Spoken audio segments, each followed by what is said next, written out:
절반 정도는 안 들으신 것 같아요, 제 생각에. 좀 몇 분을 드신 것 같은데, 그러면 혹시 뭐, 블록체인이 뭔지를 모른다 하시는 분 계세요? 사실, 디파이를 입문하는 데 있어서 블록체인이 뭔지는 사실 알아야 하는데, 그 네, 채팅, 네. 몰라도 상관없고 그냥 발표자분이 그 오디언스 를 파악하려는 거니까 그냥 편하게 말씀하시면 돼요. 얼마나 알고 계시는지. 네네, 그냥 어느 정도로 알고 계신지를 몰라가지고, 모르시는 분도 계시고, 네, 일단은, 일단 지난 세미나 복습 슬라이드가 이제 첫 슬라이드인데, 어, 일단 지난 세미나가 뭔지 모르시는 분들을 위해 말씀드리자면, 여기 양준하, 피다오 파운더님께서 그 블록체인 입문 세미나를 진행을 해주셨는데요. 유튜브에 다 올라가 있고, 그리고 아마 거의 합치면 두세 시간 정도 분량인 걸로 아는데, 두세 시간에 걸쳐서 블록체인이 대체 왜 생겨났고, 비트코인은 대체 뭐고, 뭐, 이더리움은 뭐고, 이런 거에 대해서 막 되게 길게 설명하셨어요. 근데 제가 이제 그 내용을 지금 한 페이지에 요약을 해놨습니다. 그래서 잘 모르시는 분들은 딱 여기 있는 것만 일단 머릿속에 넣고 시작을 하면 될 것 같아요. 일단 비트코인은 탈중앙화된 장부예요. 뭐냐면 우리가 은행에서 뭐 송금을 하거나 거래를 하거나 하면은 뭐 제가 뭐 준하님한테 뭐 100만 원을 보냈다.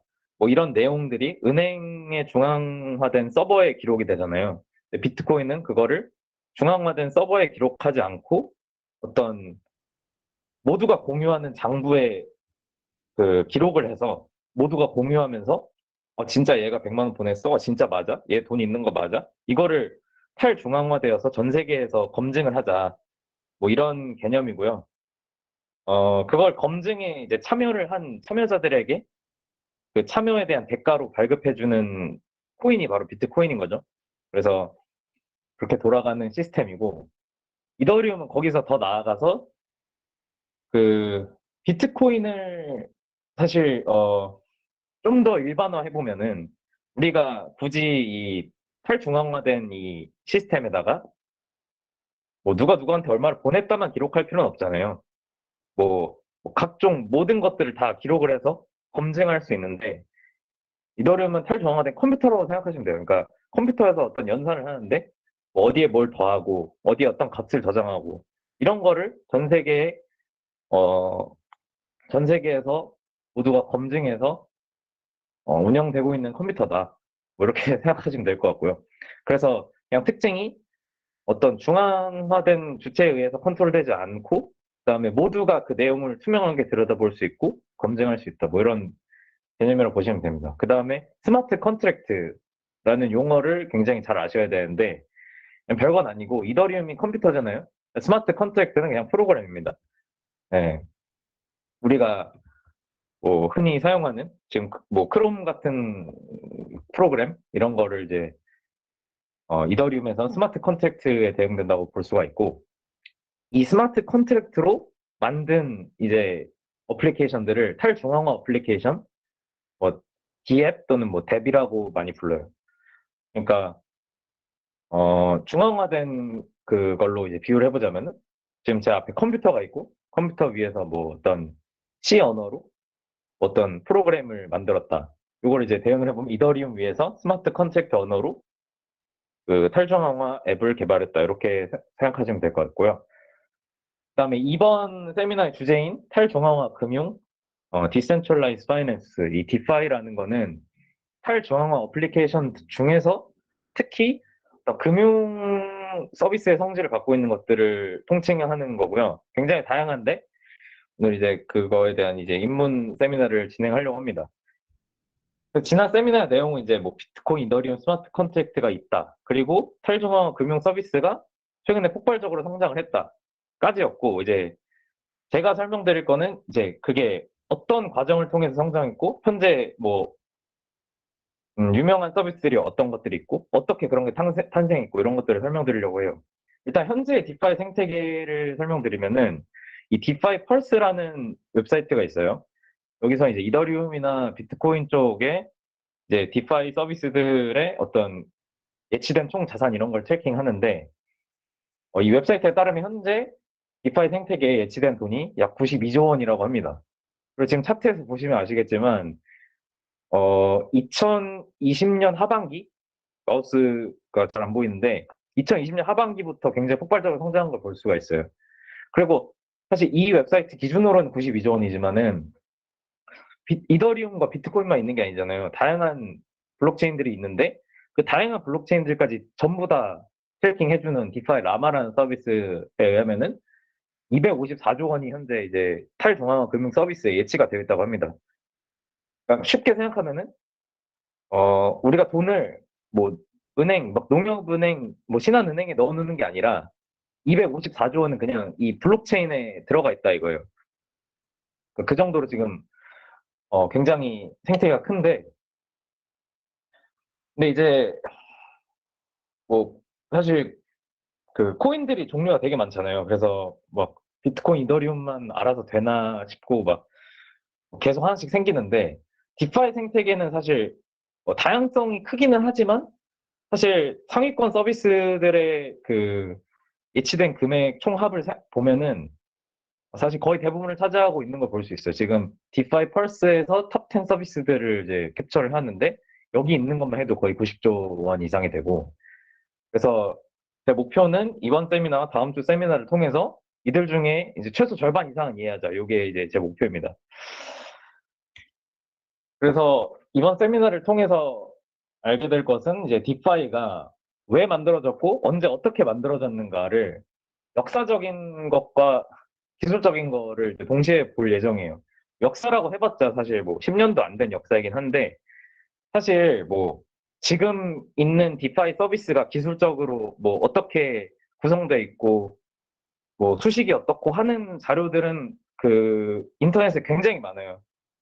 특히 2020년부터 디파이가 폭발적으로 성장했기 때문에 2020년도 이후에 나온 디파이에 대해서는 자료가 굉장히 많습니다. 근데 제가 오늘 설명드릴 것은, 제가 2013년부터 코인을 하지 않았습니다만 저는 약 2017년, 18년 정도부터 디파이 생태계에 뭐 어느 정도는 관심을 갖고 있었고, 그래서 어떤 이제 일들이 있었는지를 좀 약간 역사적인 측면에서 좀 설명을 해드리려고 해요. 그래서 과거의 디파이가 어땠는지, 그리고 거기에 그 당시엔 어떤 문제가 있었고 2020년에는 대체 어떤 막 혁신이 그 문제를 해결했는지를 좀 알아보려고 해요. 그래서 목차는 되게 간단한데, 다오, 토큰, 랜딩, 덱스 이렇게 알아볼 거고요. 지금은 이 용어의 뜻을 모르셔도 됩니다. 그리고 이 네 가지를 알아보면서 중간중간에 이 네 가지의 막 각종 콜라보레이션들을 다뤄볼 예정이에요. 사실상 이것들이 전부 다 합쳐진 것이 디파이이기 때문에. 먼저 다오입니다.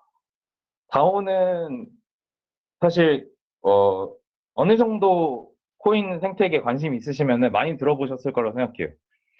다오라는 거는 이제 탈중앙화된 자율 조직, Decentralized Autonomous Organization인데요. 제가 그 자료를 찾아보니까 2013년에 비탈릭 부테린이 이제 이더리움을 만든 사람이라고 보면 되는데, 2013년에 쓴 글이 있어요. 탈중앙화된 자율 기업을 뭐 어떻게 만드는 그런 방법에 대한.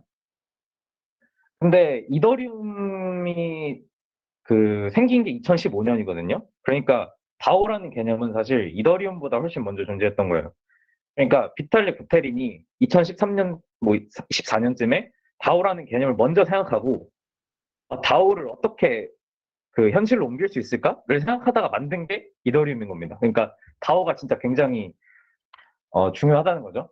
그래서 비탈릭 부테린이 이제 이 다오라는 용어의 정의에 되게 신경을 많이 썼어요. 다오 막 저 글 제목을 보면 다오가 있고 뭐 DAC, DA 어쩌고 저쩌고 막 있는데, 이거 용어에 대한 글입니다.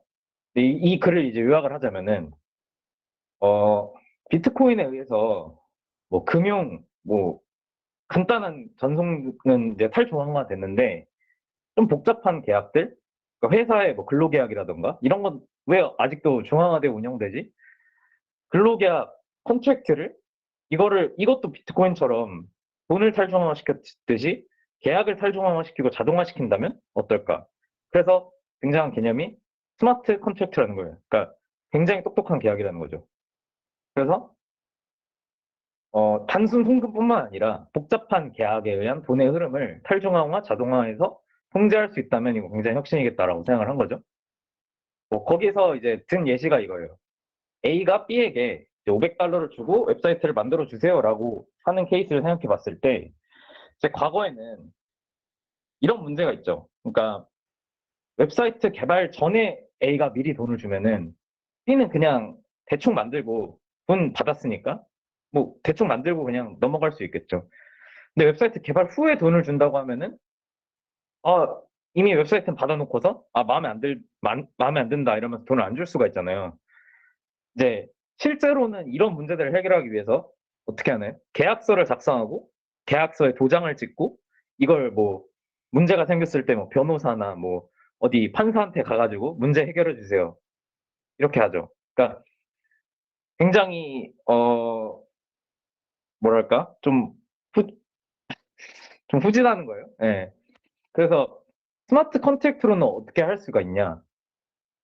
A가 먼저 스마트 컨트랙트에 500달러를 묶어둬요.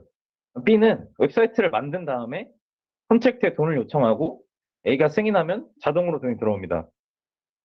만약에 웹사이트를 잘 만들었는데 A가 거절한다. 그러면 거기서 이제 뭐 판사에 해당하는 사람이 이제 등장을 할 수는 있겠죠.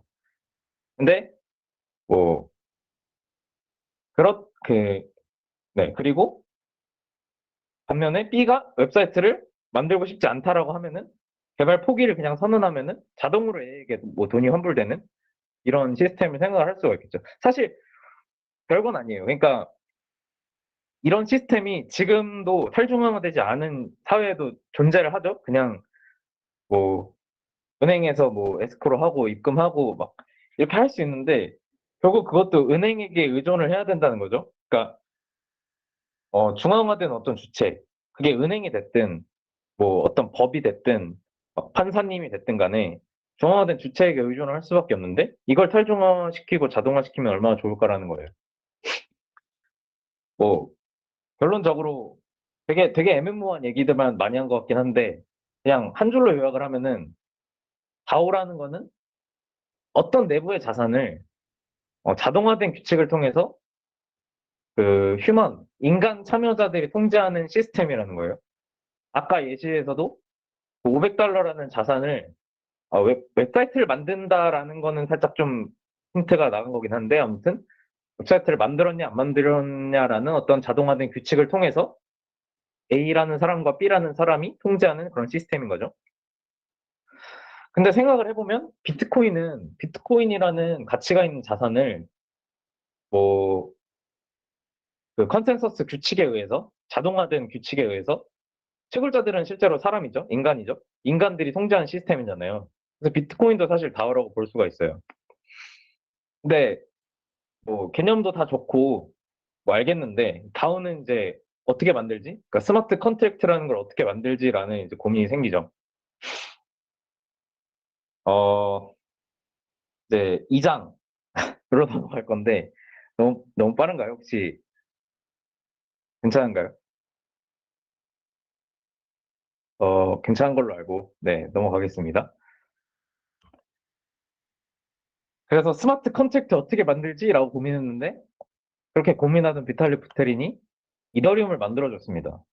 그래서 2015년에 이더리움 첫 번째 블록이 생성됐어요.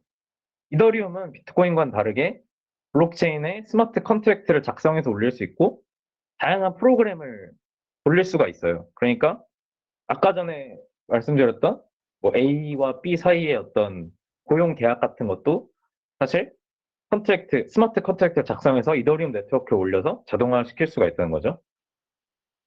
뭐 웹사이트 개발했냐 안 했냐를 판단하는 거 이런 건 좀 어렵겠지만 예를 들어 뭐 한 달에 뭐 300만 원씩 뭐 한 달에 300만 원씩 피가 출금을 해갈 수 있도록 월급을 자동으로 지급할 수 있도록 그런 컨트랙트를 작성하는 거는 그냥 프로그램을 짜면 되니까 어려운 건 아니겠죠. 그래서 2015년에 이더리움이 나오고 나서 초반에 이제 정말 다양한 프로그램들이 등장을 했는데 그 중에 이제 가장 돋보인 가장 많이 등장한 게 바로 토큰이에요. 토큰은 뭐냐면 너무 간단한 프로그램인데 스마트 컨트랙트 언어를 사용해서 이제 두 가지만 하면 돼요. 1번 각 사람의 자산이 얼마 있는지를 저장해요. 예를 들어 앨리스한테는 이 토큰이 100개 있고 밥한테는 이 토큰이 200개 있다. 그다음에 2번 자산 이동을 수행할 수 있는 함수를 구현해요.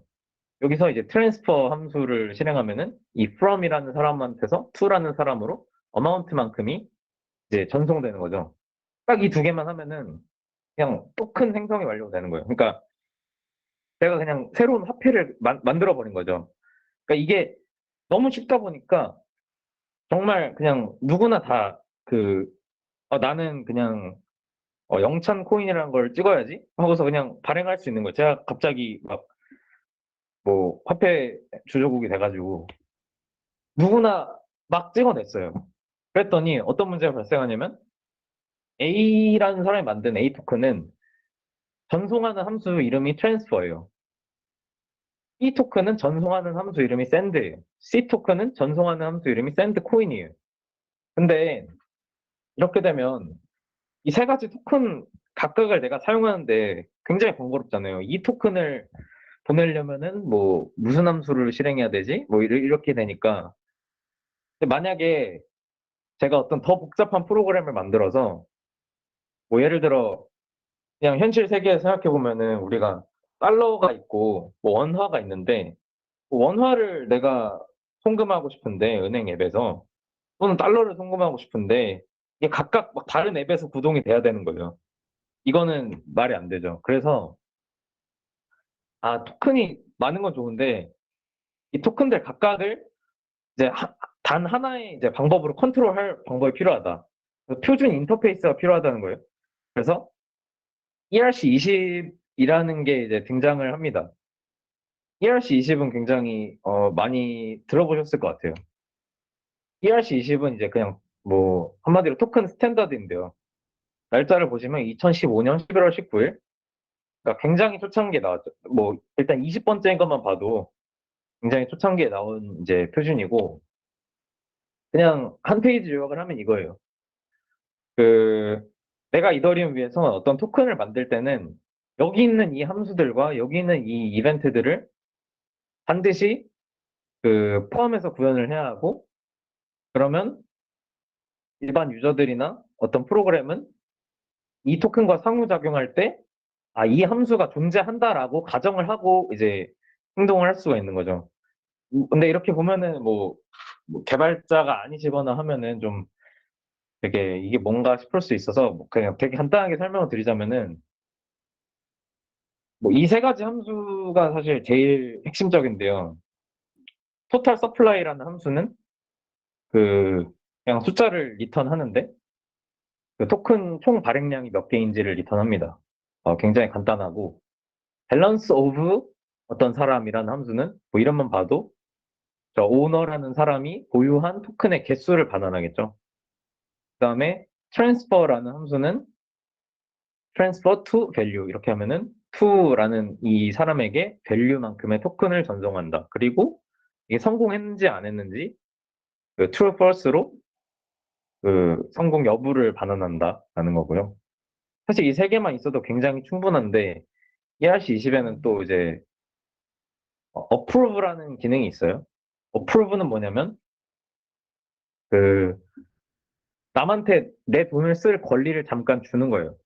그래서 approve spender value 하면은 이 스펜더라는 사람한테 내 토큰을 밸류만큼 전송할 권한을 이제 부여를 해주는 거예요. 예를 들어 제가 토큰이 뭐 100개 있는데 뭐 준하님한테 10개 쓸 수 있게 해줄게 하고서 approve 준하 10 뭐 이렇게 부를 수가 있다는 거죠. allowance 함수는 이제 그 위에서 approve를 했던 그 양을 읽을 수 있는 함수고요. 맨 밑에 있는 transfer from 함수는 그래서 그 approve 받은 그 권한을 가지고 실제로 전송을 수행할 때 사용하는 함수입니다. from을 명시해줘야 하는 이유는 앞과 다르게 from 명시해줘야 하는 이유는 당연히 제 돈이 아니니까 누구 돈을 쓸 건지를 이제 써줘야 되는 거겠죠. 마지막으로 뭐 별건 아니지만 그 transfer approval 이벤트가 있는데 그 transfer는 뭐 전송이 일어날 때마다 발생하는 이벤트고요. approval은 approve가 될 때마다 발생하는 이벤트입니다. 이벤트라는 거는 뭐 그냥 이제 블록체인에 기록이 되어서 이제 추후에 외부에서 쉽게 그 기록을 조회할 수 있도록 만들어 놓은 거고요. 뭐 예를 들어 100번 블록부터 115번 블록 사이에서 뭐 이 0x1234인 사람으로부터 나간 트랜스퍼의 목록을 조회하고 싶다. 이러면 이게 굉장히 빨리 조회를 할 수가 있어요. 그러니까 그냥 제가 누군가한테 보냈던 그 전송 내역 이런 것도 쉽게 읽어올 수 있는 거고 뭐 그거를 쉽게 읽어올 수 있게 하기 위해서 반드시 토큰 전송될 때마다 이 이벤트를 발생시켜야 한다라는 게 표준에 명시가 되어 있습니다. 자, 이제 지금 저희가 그 뭐 이론상 타임머신을 타고 과거로 갔잖아요. 그래서 2017년에 있다고 가정을 해볼게요. 2016년, 2017년에 있다고 가정을 해보면은 이제 1월 20 토큰 표준 나왔어요. 컨트랙트 개발을 할 줄 알아요. 그러면 컨트랙트 개발자로서 내가 해야 할 일은 뭐냐? 바로 이거예요. 일단 약간의 아이디어를 내요. 예를 들어, 전 세계가 공통으로 사용할 수 있는 화폐인 영천 코인을 만든 다음에 이거를 전 세계 인프라를 뿌려가지고 뭐 금융을 혁신하겠다. 그 다음에 이걸로 뭐 쿠팡에도 연동할 거고 이걸로 테슬라 자동차도 살 수 있게 할 거고 아무튼 엄청 좋습니다라고 한 다음에 그다음에 멋진 웹사이트를 만들어요. 웹사이트를 만들고 거기 뭐 유명한 사람들 얼굴 박아놓고 그리고 앞에 있는 표준을 따르는 ERC20 토큰을 이제 발행을 합니다. 그다음에 컨트랙트를 올려요. 컨트랙트 올릴 때 약간 이더리움이 필요하긴 하겠죠. 아주 약간. 네, 그다음에 웹사이트를 본 수많은 사람들에게 토큰을 팔아요. 이더리움을 받고. 저는 이제 부자가 되겠죠. 그 당시 기준으로 진짜 어느 정도였냐면 웹사이트의 멋짐 정도에 따라서 정말 빠르면은 뭐 1분도 안 돼서 수백억 원이 매진되고 뭐 그런 정도의 수준이었어요. 그러니까 정말 이게 말도 안 되지만 그냥 아무런 기술적인 뭐 근간이 없는 상태에서 그냥 토큰 하나 찍어낸 다음에 웹사이트를 멋있게 만들면 수백억 원이 모이는 시절이었고 솔직히 2017년 당시에 이 ICO 이런 형태를 이제 ICO, 이니셜 코인 오퍼링, ICO라고 하는데 이때는 진짜 거품이었다고 생각을 해요, 시장이. 뭐 그중에 일부는 이 4번 이 옵셔널 한 실제로 의미 있는 프로덕트를 개발하기도 했지만 대부분은 3번에서 부자가 되어서 더 이상 개발을 할 필요가 없어져가지고 개발을 접었죠. 그래서 여기까지가 이제 2016년에서 2017년까지의 약간 히스토리. 예. 그러니까 별건 아닌데 뭐 플랫폼은 준비되었고 플랫폼은 준비됐지만 기술은 준비 안 됐고 근데 뭔가 이 플랫폼에 대한 이 하이프를 느끼는 사람들이 그냥 그 돈을 이제 막 쏟아붓던 막 그런 시절이었죠. 뭐 그거에 대한 설명이 이제 결국에 1장 플러스 2장 다오와 토큰의 결합인데 그래서 방금 말씀드린 것처럼 이 수천 가지의 ERC 토큰들이 ICO를 통해 판매가 됐어요. 근데 ICO 방식이 대부분 어땠냐면 단순한 컨트랙트를 짜서 올려요. 이 컨트랙트는 뭐냐면 그냥 선순으로 이더리움을 넣으면 이제 정해진 가격대로 이 토큰을 주는 거예요. 예를 들어 제가 영창 코인을 100만 개 발행할 건데 1 이더리움을 넣으면 1 영창 코인이 나오는 컨트랙트를 올리겠습니다. 라고 한 다음에 올리면은 이제 막 선착순으로 마감이 되겠죠. 그럼 이제 제가 100만 개 팔았으니까 100만 이더가 거기 모일 거고. 그러면 여기서 저희가 생각해 볼 수 있는 게 ERC20 토큰이라는 거는 일단 가치 저장 수단으로서의 가치가 생긴 거예요. 그러니까 물론 제가 막 발행해서 팔긴 했지만 아무튼 그 시장의 수요에 의하면 1 영창 코인은 1 이더리움의 가치를 가지고 있는 거잖아요. 1차적으로는. 그러니까 어떤 자산으로서의 역할을 수행할 수가 있는 거죠. 그 다음에 그 토큰 판매 컨택트의 사례에서도 볼 수 있겠지만 어떤 프로그램, 자동화된 프로그램에 의해서 규칙에 의해서 이제 이동할 수가 있어요. 그러니까 1 이더리움이 들어오면 1 영창 코인을 송금해 준다.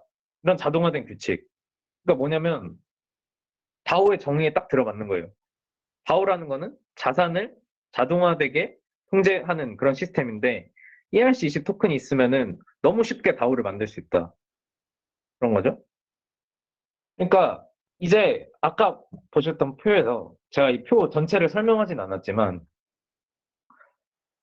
다양한 그 조직들이 토큰을 갖다 붙이면은 다오가 되는 거예요. 예를 들어 저 아래에 있는 그 Boring Old Organisations라고 써 있는 그냥 일반 회사에다가 주식을 ERC20 토큰으로 발행하고 그 스마트 컨트랙트에 투표 기능을 구현해서 스마트 컨트랙트로 주주총회를 열어서 뭐 의결권을 행사하게 한다. 그러면 갑자기 회사가 다오가 됐어요. 네. 그다음에 그 포럼의 경우에 그냥 그러니까 우리가 흔히 생각하는 그냥 글 쓰는 커뮤니티 같은 거죠. 커뮤니티에서 뭐 커뮤니티 이용자들에게 뭐 수수료를 걷어가지고 추천수가 많은 컨텐츠를 제작한 사람에게 토큰을 준다. 그러면 어떤 자산 이동이 있고 그게 추천수에 비례한다는 이 자동화된 규칙에 따라서 이동을 한다? 그것도 갑자기 가오가 되는 거죠. 그래서 이 토큰의 존재로 인해서 다오를 만드는 게 굉장히 쉬워졌다. 이렇게 볼 수가 있습니다. 그래서 이런 아이디어가 나왔어요. 2016년에. 이거는 이제 굉장히 초창기, 굉장히 초창기의 이제 아이디어죠. 2016년에 투자 회사를 다오로 운영한다면 어떨까 이 생각을 한 거예요. 그러니까 이 아래에서 이 그 일반 회사, Boring Old Organization을 우리가 다오로 만들어 보자. 그래서 나온 게 더 다오예요. 이름부터 굉장히 비장해요. 그냥 내가 곧 다오다, 뭐 거의 그 정도로. 더 다오라는 게 이제 아이디어가 뭐냐면 그냥 진짜 사람들한테서 엄청 많은 이더리움을 모은 다음에 우리가 그거를 투표를 통해서 어디 투자할지 결정하고 그 투자로 인해 얻은 수익을 그 입금한 사람에게 입금액에 비례하게 분배하고 이거 약간 뭐 히트인데? 약간 미래인데? 이렇게 생각이 들어요. 그냥 듣기만 하면은 좀 그러니까 그 당시에 이제 컨트랙트가 어떻게 구성됐냐면 누구든지 ICO랑 똑같아요. 누구든지 컨트랙트에 이더를 입금을 하면은 입금액에 비례한 토큰을 받았고 그다음에 그 투표를 할 수 있는 그런 컨택트들도 있었어요. 그러니까 토큰으로 의결권을 행사를 하면은 이제 뭐 맞다 아니다 이거 하자 말자 이거 투표를 해가지고 자동으로 컨택트가 민주주의적으로 계산을 해서 어디에 이 이더를 투자할지를 결정을 하게 되고 심지어 뭐까지 했냐면 그 코인 투자가 좀 법적으로 이슈가 있을 수 있잖아요. 그래서 이걸 현실 세계에서 투자를 집행을 하기 위해서 스위스의 법인까지 설립했어요. 정말 준비를 철저하게 했는데 그러다 보니까 무려 이제 당시 기준에 그 180억 원 펀딩에 성공을 합니다. 그 당시에 막 이더리움이 10,000원, 15,000원 이럴 때인데 180억 원, 1,800억 원을 펀딩을 성공했어요. 그래서 드디어 2013년부터 그 얘기하던 투명하고 민주적이고 규윤하고 자율적인 조직이 탄생했구나. 이 생각을 했는데 너무 초창기였어요. 너무 초창기라서 어, 정말 컨트랙트 개발에 대한 개념이 잘 잡혀있지 않은 상태였어요. 그래서 그 1,800억 원을 모았던 그 컨트랙트에 결함이 하나 있었고 그 결함을 이제 해커가 악용을 해서 그중에 3분의 1인 600억 원을 탈취합니다. 이가 약간 이더리움 이제 막 시작해서 사람들 잔뜩 기대감 부풀어 있고 이제 막 다오라는 게 생기는구나 했는데 망했어요. 그래서 조금 말도 안 되는 결정을 하는데 이 해킹 사태를 수습하기 위해서 이더리움이 이 해킹 사태 이전으로 스테이트를 롤백 해버려요. 그러니까 이 이더리움 체인이 잘 가고 있었는데 여기서 해킹이 발생했어요. 이 전에서 그냥 다시 갑자기 그 멀티버스 평행 세계 이렇게 쫙 갈라져 나온 거죠. 어, 지금 생각하면은 좀 이래도 되나 싶기는 한데 아무튼 평행 세계가 생겨버렸고 그 평행 세계가 지금 우리가 알고 있는 이더리움이고 근데 이제 해킹이 일어난 그 스테이트도 사실 뭐 유효하지 않은 건 아니잖아요. 그러니까 해킹이 일어난 일은 일어난 거고 거기서 계속 그 채굴을 이어나갈 수도 있잖아요. 채굴자들이. 그래서 거기서 계속 이어가겠다라고 결정한 채굴자들도 있었고 그 해당 평행 세계는 계속 유지되어서 지금의 이더리움 클래식이 됐어요. 그래서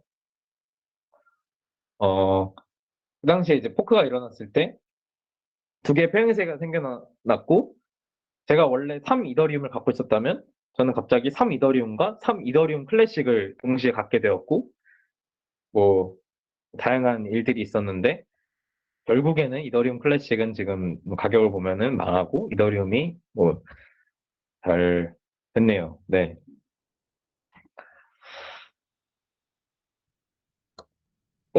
근데 솔직히 말하면은 해킹은 당했지만 시도는 좋았잖아요. 시도, 시도는 좋았다고 생각을 해요. 왜냐면 사실 2017년까지 가면 대부분의 ICO들은 토큰 without DAO예요. 왜냐면 블록체인 상에는 그냥 토큰이 있고 토큰을 판매하는 컨트랙트가 있어요. 너무 간단하기 때문에 절대 해킹 당하지 않아요. 그리고 멋진 웹사이트를 갖고 있어서 뭔가 있어 보이고 미래가 굉장히 밝아 보인다. 그 다음에 얘들이 약속을 해요. 나중에 우리가 이 프로덕트를 출시하면은 그때 진짜 의미 있는 토큰이랑 지금 우리가 판매한 의미 없는 토큰이랑 1대1 교환해 줄게. 사람들이 믿어요. 근데 일단 믿고 그 믿음을 기반으로 이 토큰이 중앙화 거래소에 상장이 되어서 가격이 수십 배, 수백 배 상승합니다. 제가 영창 코인을 그냥 아까 뭐 전 세계 금융 시스템을 혁신하겠다라고 해서 뭐 개당 1위더에 팔았잖아요. 그냥 갑자기 이게 어디 거래소에 상장되더니 그 ICO 선착순에 참여 못한 사람들 있잖아요. 너무 아쉽잖아요. 나도 선착순으로 이거 1위더에 살 수 있었는데. 근데 상장됐네? 나도 살 수 있네? 그래서 막 매수가 들어와요. 그래서 갑자기 이 영찬 코인은 가격이 뭐 10이더, 100이더 이렇게 상승을 합니다. 그래서 2017년에 ICO를 통해서 부자가 된 분들이 굉장히 많죠. 네. 이런 거 이제 100만 원으로 시작해서 한 번 100배 만들고 또 그 1억으로 한 번 100배 만들면 뭐 100억이니까 몇 번만 잘 골라도 부자가 될 수 있는 세상이었습니다. 저는 아쉽게도 부자가 되지 못했고요. 네. 그러면 이제 우리는 그 당시에 이 ICO에 참여한 사람들의 입장에서 생각을 해봐야 돼요. 그러니까 왜냐면 서비스라는 거는 그 플레이어들의 실제 수요에 의해서 생기는 거잖아요. 그 당시 ICO 참여자들의 고민은 이거였어요. 제가 ABC 토큰을 ICO를 통해 구매를 했는데 이게 아직 그 거래소에 상장은 안 됐어요. 근데 이거 100배 오를 것 같아. 아, 근데 다음 주에 XYZ가 ICO를 진행한대요. 근데 나는 전 재산이 ABC에 묶여 있는데, XYZ 그 ICO 참가하려면 지금 돈이 필요한데? 근데 ABC를 팔기는 싫어. 왜냐면 ABC는 앞으로 100배 오를 거거든. 그럼 여기서 생각할 수 있는 게, ABC 토큰을 담보로 돈을 빌려가지고 그 돈으로 XYZ 들어가서 뭐 따서 갚으면 되잖아. 약간 이렇게 생각할 수 있죠. 그래서 랜딩이 이제 막 등장하기 시작해요. 랜딩 서비스들. 어떤 토큰을 담보로 다른 토큰을 대출해주는 랜딩 서비스 등장하기 시작합니다. 뭐 랜딩은 아시다시피 일반적으로 그 담보대출 계약을 이 있는데 이제 그냥 현실 세계에서 말씀드리는 거예요. 그 빌려주는 사람과 빌리는 사람, 렌더 바로워가 있죠. 간단하게 이렇게 표현할 수 있어요. 바로워가 X 가치를 가진 담보물을 맡기고 Y 가치를 가지는 자산을 대출받아요. 그다음에 어떤 정해진 시간 N일이 지난 다음에 그 바로워가 대출금과 이자를 상환하고 담보물을 돌려받습니다. 딱 여기 있는 XYZN 그 네 가지에 의해서 그냥 대출 계약이 정의가 되겠죠. 처음에 나온 초창기에 나온 랜딩 프로토콜은 굉장히 심플했어요. 뭐냐면 앞에 있는 이 날짜가 정해져 있고 대출금과 담보물과 이자율이 정해져 있는 거를 컨트랙트로 만들자. 그래서 2017년에 이슬랜드라는 게 나옵니다. 이슬랜드. 이름부터 그냥 이더리움에 있는 대출 서비스라고 이제 말을 하고 있는 것 같죠. 그래서 뭐냐면은 제가 대출이 필요할 때마다 P2P로 대출을 받는 거예요. 제가 어떤 컨트랙트를 만들어가지고 여기다가 아까 전에 그 ABC, XYZ 케이스를 생각해보면 ABC 토큰을 담보로 맡길 테니까 이더리움 좀 빌려주세요라고 하는 거예요. ABC 토큰 100개를 맡길 테니까 이더리움 10개만 빌려주세요. 하면은 그걸 보고서 그 이더리움을 들고 있는 사람들이 이거 뭐 이자율이 괜찮네? 하면은 거기에 이더 입금해서 빌려주고 하는 거죠. 예시를 들어서 뭐 가치가 현재 0.4 이더리움인 ABC 토큰 10개를 담보로 연 1% 이자율로 7일 동안 이 이더를 빌려주세요라고 요청을 하는 거예요. 이제 담보물로 맡긴 거의 가치는 0.4 곱하기 10 하면 4이더고 빌리는 건 2이더니까 LTV 그 LTV가 이제 50%인 케이스죠.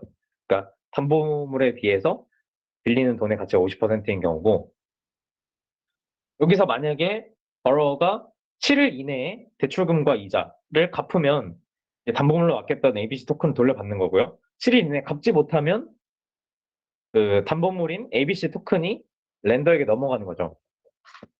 이 일련의 과정들이 전부 다 컨트랙트 그 프로그램에 의해서 자동으로 실행이 됩니다. 네. 근데 문제가 있어요. 뭐냐면 일단 1번 이자율과 LTV를 어떻게 결정할까? 그러니까 저 연 1%로 빌려줄지 연 2%로 빌려줄지 되게 애매하잖아요. 현실 세계를 생각을 해보면 사실 모두가 같은 이자율을 빌리지 않고 그리고 LTV 같은 경우에도 뭐 담보물 종류에 따라서도 충분히 달라질 수가 있고요. 이걸 어떻게 결정할 것인가 하는 문제가 있고 두 번째 문제로는 이렇게 지금 4이더 가치의 담보를 맡겨놓고 2이더를 빌려갔는데 막 3일 후에 ABC 토큰 가격이 10분의 1이 돼버려요. 그러면 바로는 돈을 갚지 않고 그냥 2이더를 들고 뭐 잠적하겠죠. 근데 사실 블록체인 세상에서 잠적하면 어떻게 잡아요? 이 사람이 누군지도 모르고 주소만 딸랑 아는데, 그러니까 그, 그 코인 주소만 딸랑 아는데 이걸로 뭐 집 주소를 알 수는 없잖아요. 그래서 이 두 가지 문제가 있는데 먼저 첫 번째 문제인 이자율과 LTV를 결정하는 거 이걸 이제 해결해 해결해 봐야 되는데 은행에서는 사실 다 이제 대면을 하잖아요. 그러니까 제가 뭐 어떤 사람이고 어디서 얼마를 벌고 있고 이런 걸 다 아니까 신용도를 평가해서 그걸로 이자율과 LTV를 결정해요. 제가 돈을 뭐 꾸준히 잘 버는 사람이면은 낮은 이자율로 높은 LTV로 돈을 빌려주겠죠. 근데 탈중 세계에서는 그게 굉장히 어렵죠. 일단은 이 주소를 가진 사람이 누구인지를 1대1로 매칭을 할 수가 없어요. 주소를 보고 사람을 알 수도 없고, 한 사람이 여러 개의 주소를 들고 있기도 하기 때문에 신용도를 평가하는 건 사실상 불가능에 가깝다라고 볼 수가 있어요. 일반 대중들을 상대로 할 때. 그래서 나온 해결책은 그냥 모두에게 똑같은 이자, 똑같은 LTV를 적용하자. 모두를 신뢰하지 말자. 뭐 이런 느낌이죠. 그냥 모두를 그냥 평균적인 사람이라고 생각을 하는 거예요. 그 다음에 이자율은 오로지 수요와 공급에 의해서만 결정하고, 그러니까 빌리려는 사람이 많으면 이자율이 높아지는 거고, 빌려주려는 사람이 많으면은 이자율이 낮아지겠죠. 정말 수요와 공급에 따라서만 결정하고, 그 다음에 LTV의 경우에는 담보물의 그냥 종류에 따라서 결정하겠다. 그러니까 뭐 ABC를 맡겨요. ABC는 가격 변동성이 너무 심해요. 그러면은 ABC를 담보로 빌릴 수 있는 돈은 적어야겠죠. 근데 뭐 비트코인을 담보로 빌리고 싶다. 근데 비트코인은 변동성이 생각보다 작네. 그러면 뭐 LTV 한 80% 빌려줄게. 이렇게 할 수가 있는 거예요. 일단 두 번째 문제인 담보물 가치 하락에 대응하는 거. 이제 은행에서는 어떻게 하냐? 은행에서는 담보의 가치가 하락하여서 LTV가 너무 높아지면, 그러니까 담보 가치에 비해서 대출금이 너무 높아지면은 담보물을 경매에 넘겨서 담보물을 팔아버리고 그 팔아버린 돈으로 이 대출금을 메꾸겠죠. 이걸 이제 스마트 컨트랙트에서 진행하려면 이제 두 가지가 필요해요. 첫 번째, 가치 평가를 해야 해요. 그러니까 담보의 가치, 대출금의 가치를 평가할 수 있어야겠죠. 이건 이제 오라클이라는 존재를 통해서 담보의 가치를 주기적으로 컨트랙트에게 알려줘야 하는데, 어, 오라클이라는 거는 그러니까 뭐 믿을 수 있는 어떤 사람, 어떤 조직 이렇게 생각하시면 될 것 같아요. 이거를 깊게 들어가면 너무 어려워서 그냥 뭐 예를 들어 이더리움 가치가 얼마냐라고 오라클한테 물어봤을 때 아 지금 뭐 3,000달러예요라고 말해줄 수 있는 현자가 있다. 이렇게 생각하시면 될 것 같아요. 이거를 구현하는 방법은 이제 약간 범위 바뀌고 일단 가치 평가를 했으면 이제 그 담보 가치를 알고 대출금의 가치를 알잖아요. 그럼 이제 청산을 실행할 수 있어야겠죠. 담보 가치에 비해 대출금이 너무 높아지면은 담보물을 경매하고 경매가 시작하면은 누구든지 이 컨트랙트의 로직에 의해서 이 담보물을 시장가보다 낮게 사갈 수 있게 만들면 되겠죠. 그래서 이 문제 두 가지를 해결한 프로토콜이 등장합니다. 그래서 이제 2018년이에요. 2018년에 컴파운드가 출시돼요. 제목을 보시면 아시겠지만 머니 마켓 프로토콜. 그러니까 어, 진짜 그냥 은행인 거예요, 사실상. 은행. 그러니까 탈중앙화된 은행인 거죠. 간단한 설명이 아래 이제 써 있는데 일단 뭐 핵심적인 그러니까 우리가 이 컴파운드를 써서 할 수 있는 행동은 두 가지 핵심적인 게 있어요. 첫 번째, 제가 돈을 빌려주고 싶은 사람이에요. 그러면 토큰을 예치해서 거기에 대응되는 C 토큰을 받을 수 있어요. C는 뭐 컴파운드의 C겠죠. 그래서 이더를 넣으면 C 이더가 나오고 ABC를 넣으면은 C ABC가 나오는 그런 그런 그런 느낌이고요. 그다음에 사실 위의 케이스는 제가 돈을 빌려주고 싶은 것뿐만 아니라 돈을 빌리고 싶은 경우에도 이제 사용이 되는데 돈을 빌리고 싶은 경우에도 그 위에 써 있는 것처럼 토큰을 예치해서 C 토큰을 받은 다음에 그 C 토큰을 담보로 묶어버리면은 정해진 LTV로 다른 토큰을 빌릴 수가 있어요. 예를 들어 제가 ABC를 묶어서 CABC를 받은 다음 CABC를 묶으면 100달러 가치의 CABC를 묶으면 이제 뭐 60달러 가치의 이더리움을 빌릴 수가 있는 거죠. 근데 왜 굳이 여기서 뭐 이더를 직접 묶지 않고, 그러니까 ABC를 직접 묶지 않고 굳이 C 토큰이라는 걸 만들었냐 하면은 그 대출 이자를 자동으로 분배하기 위해서예요. 그러니까 이 케이스에서 첫 번째 일단 쭉 위에서 아래로 이제 타임라인이 가는 건데 랜더 A랑 B가 1이더랑 2이더를 예치를 해요. 그다음에 1시더랑 2시더를 받겠죠. 이때 시더 컨트랙트에는 3이더가 이제 묶이게 돼요. 이 상태에서 바로워가 1이더를 빌렸다가 이자를 쳐가지고 1.3이더를 상환을 해줬어요. 그러면 0.3이 늘어났으니까 컨트랙트엔 3.3이더가 남아있겠죠.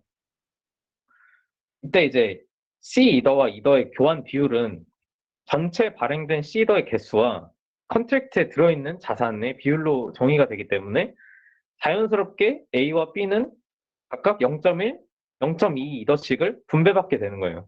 그러니까 바로워가 돈을 빌렸다가 상환을 했는데 이 이자를 여기에 돈을 넣어둔 수많은 사람들에게 직접 분배해 줄 필요가 없이 그냥 토큰과 C 토큰의 교환 비율에 의해서 대출 이자가 자동으로 분배가 된다는 거죠. 그러니까 이런 것들이 그 디파이에서 사용되는 그 금융의 자동화를 위한 어떤 뭐 트릭 이런 거라고 볼 수 있을 것 같아요.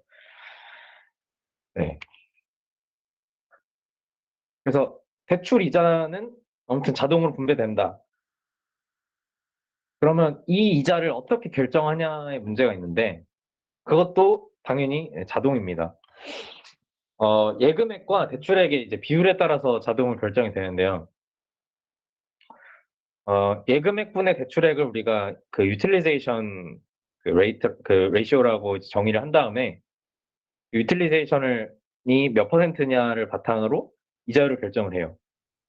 근데 이제 컴파운드의 경우에는 담보물의 종류에 따라 이제 표준적인 이자율 모델이 있고 점프 레이트 모델이라는 게 있거든요.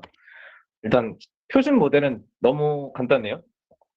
그 대출 금리가 유틸리제이션의 선형으로 증가하고 예금 금리는 대출 금리 곱하기 유틸리제이션이 됩니다. 일단 대출 금리를 설명드리자면은 그 오른쪽의 그림에서 보라색이 이제 대출 금리인데요.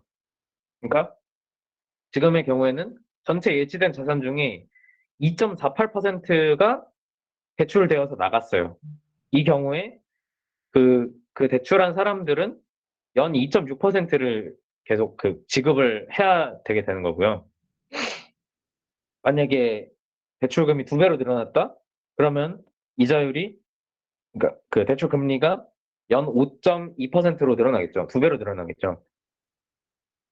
예금 금리는 그럼 왜 대출 금리 곱하기 유틸리제이션이냐라고 하면 너무 단순해요. 그냥 대출 금리가 그 예금자들에게 전부 균등 분배되어서요. 그러니까 유틸리제이션이 예금액분의 대출액이잖아요.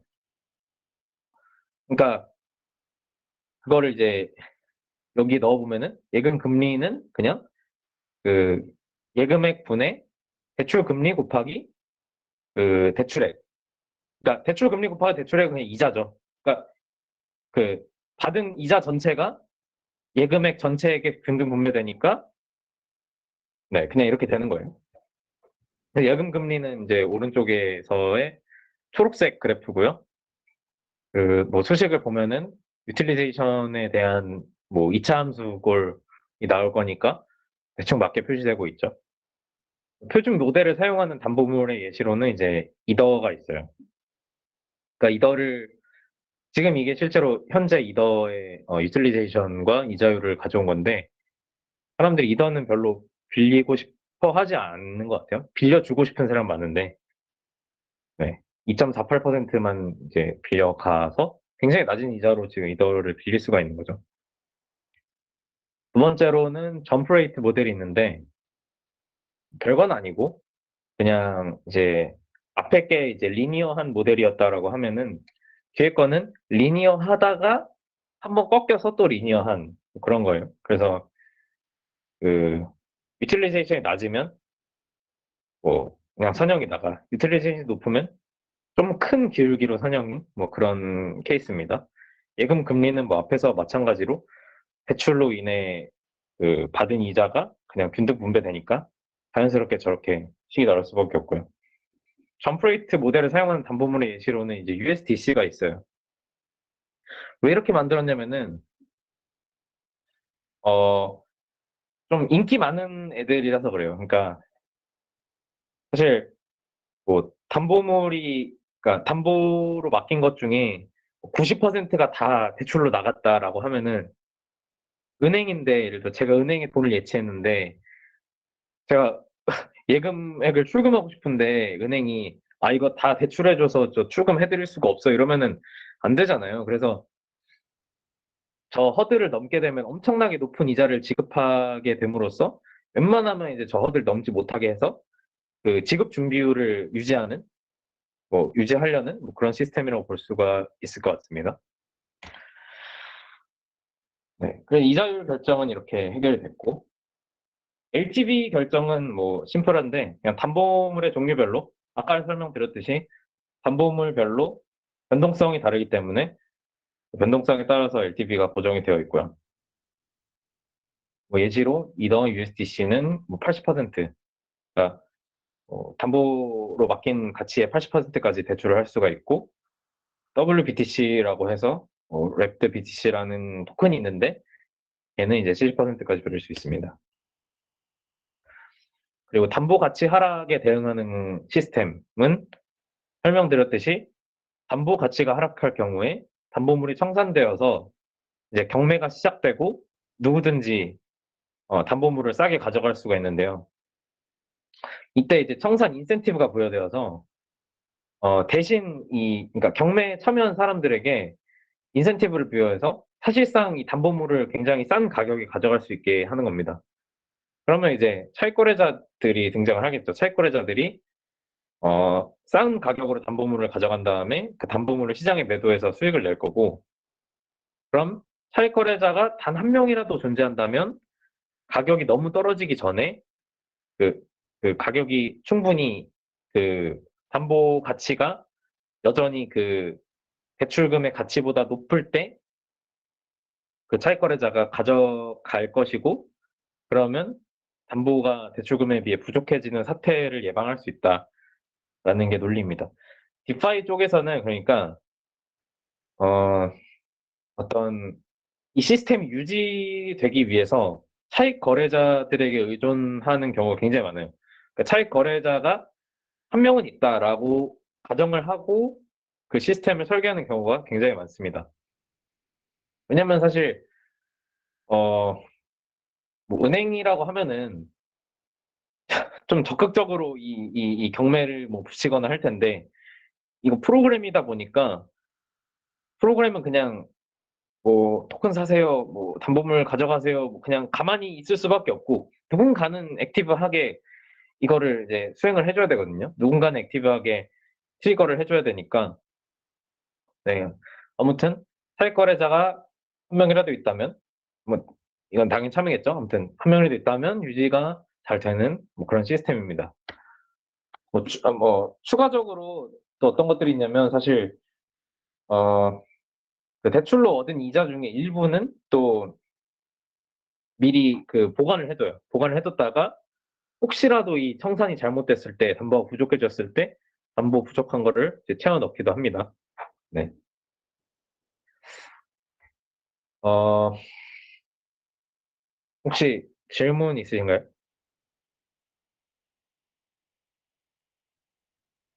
굉장히 뭐 했는지 모르겠는데 1시간이 지나가지고 질문 없으시면은 일단 넘어가겠습니다. 한 어, 가지 질문해도 될까요? 네네. 아까 그러니까 그러니까 예금이자하고 대출이자하고 해가지고 자동으로 해서 서로 토탈로는 맞게끔 분배가 된다고 말씀하셨잖아요. 네, 네, 그러면 그 은행 같은 경우는 은행이 수익은 예대 네, 맞은 차로 수익을 얻잖아요. 네, 맞습니다. 근데 여기 같은 경우는 이 프로토콜 자체에 그 예대 마진 차로에서 누적되는 그런 수익은 없는 거네요. 이제 이런 표준 모델 상에서는 사실 그렇고요. 네네. 그러니까 그것이 사실 탈중앙화를 꿈꾸는 사람들이 바라는 모델이죠, 사실. 그러니까 중앙화된 주체가 마진을 떼어가지 않고 P2P로 자동화된 프로그램에 의해서 대출을 해주고 뭐 돈을 빌려가고. 그래서 근데 이제 실제로는 아까 말씀드렸듯이 일부를 그 보관을 해둡니다. 근데 이 보관을 하는 게 어떤 뭐 사람에게 가는 게 아니라 이 프로그램이 보관을 하고 있다가 그 청산이 실패했을 때 담보 부족 사태가 발생할 때 이제 그걸 채워넣기 위해서 또 프로그램에 의해서 사용되고 네, 그렇게 이용이 됩니다. 그러면 이 그 프로토콜을 만드는 사람은 디파이 프로토콜을 만드는 사람은 그냥 순수하게 그 뭐라 그래야 되나? 그냥 순수하게 이런 그 이 파이낸싱이 일어날 수 있도록 하는 플랫폼만 제공한다는 그렇게만 이해하면 되나요? 굉장히 순수한 걸로 해서 이 프로토콜을 개발을 해서 사람들이 사용할 수 있도록 한다라고 이해하면 되나요?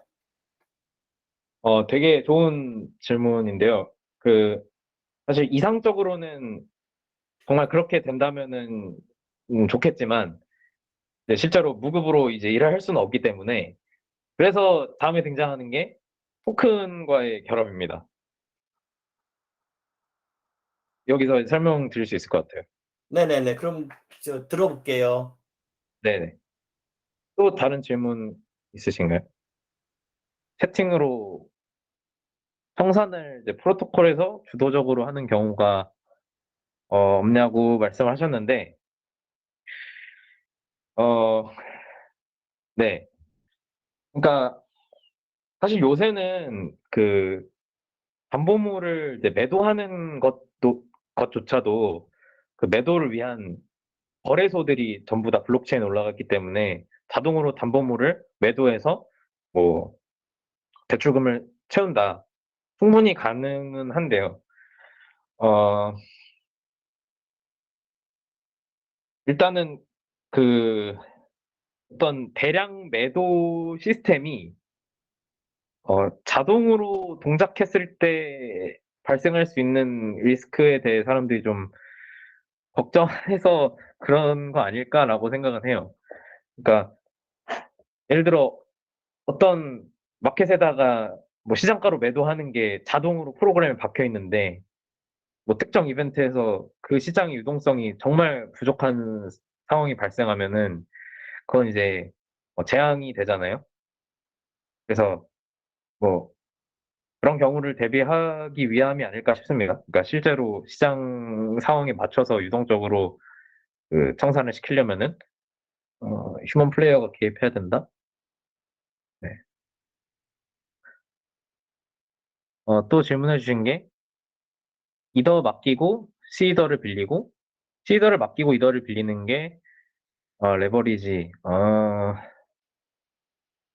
레버리지 효과를 보려면 그러니까 제가 예를 들어 100만 원이 있는데 150만 원어치 이더를 사고 싶다라고 하면 100만 원어치 이더를 산 다음 그 이더를 맡기고 다음 시더를 담보로 뭐 달러를 빌려야겠죠. USDC, USDT 이런 달러 가치를 가지는 토큰을 빌려서 50만 원어치 빌려서 그걸로 다시 이더를 매수하면 그러면 사실상 그 포지션을 생각했을 때 제가 100만 원만 가지고 150만 원어치의 이더 포지션에 노출되는 게 됩니다.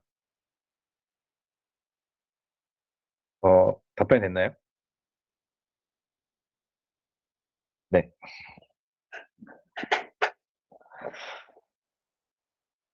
질문 없으시면은 이제 넘어가겠습니다. 어, 그래서 이 앞에서 설명드린 정말 단순한 P2P 컨트랙트인 그 이슬랜드와 조금 진보된 어떻게 보면은 크라우드 펀딩 같은 그러니까 은행 같은 뭐 정말 많은 사람들이 돈을 넣어놓고 정말 많은 사람들이 돈을 가져가고 자동으로 이자가 분배되고 컴파운드 이걸 이제 무급으로 만들면 좀 그렇잖아요. 그래서 사람들이 토큰을 발행합니다. 이슬란드의 경우에는 서비스를 출시하기도 전에 랜드 토큰을 판매했어요. 2017년에 나왔으니까 당연하죠. ICO를 진행을 했고요. 그 다음에 이제 랜드 토큰이 이렇게 쓰일 수 있다라고 엄청나게 광고를 합니다. 랜드 토큰이 있으면은 뭐 무이자로 막 랜드 토큰을 뭐 빌릴 수가 있고, 랜드 토큰을 담보물로 사용하면 이자를 할인해 줄 거고, 랜드 토큰을 담보물로 사용하면 LTV를 늘려줄 거고, 또 청산되려고 할 때 랜드 토큰을 입금하면은 그 잠깐 막을 수 있고, 뭐 저 엄청 많아요. 거의 그 웹사이트 들어가니까 막 10가지나 있던데. 그래서 아무튼 우리 플랫폼을 사용할 때 이 토큰을 사용하면은 너 굉장히 이득을 볼 수 있으니까 이 토큰을 사라 라고 하는 거죠. 이 토큰, 그 개발자 입장에서 토큰을 그냥 찍어낸 거기 때문에 일단 이 토큰을 판매해서 어, 그 자본을 확보하고 뭐 이걸 기반으로 이제 서비스를 만들고 뭐 고기도 사 먹고 하면 되겠죠. 이제 여기서 랜드 토큰은 그냥 유틸리티 토큰입니다.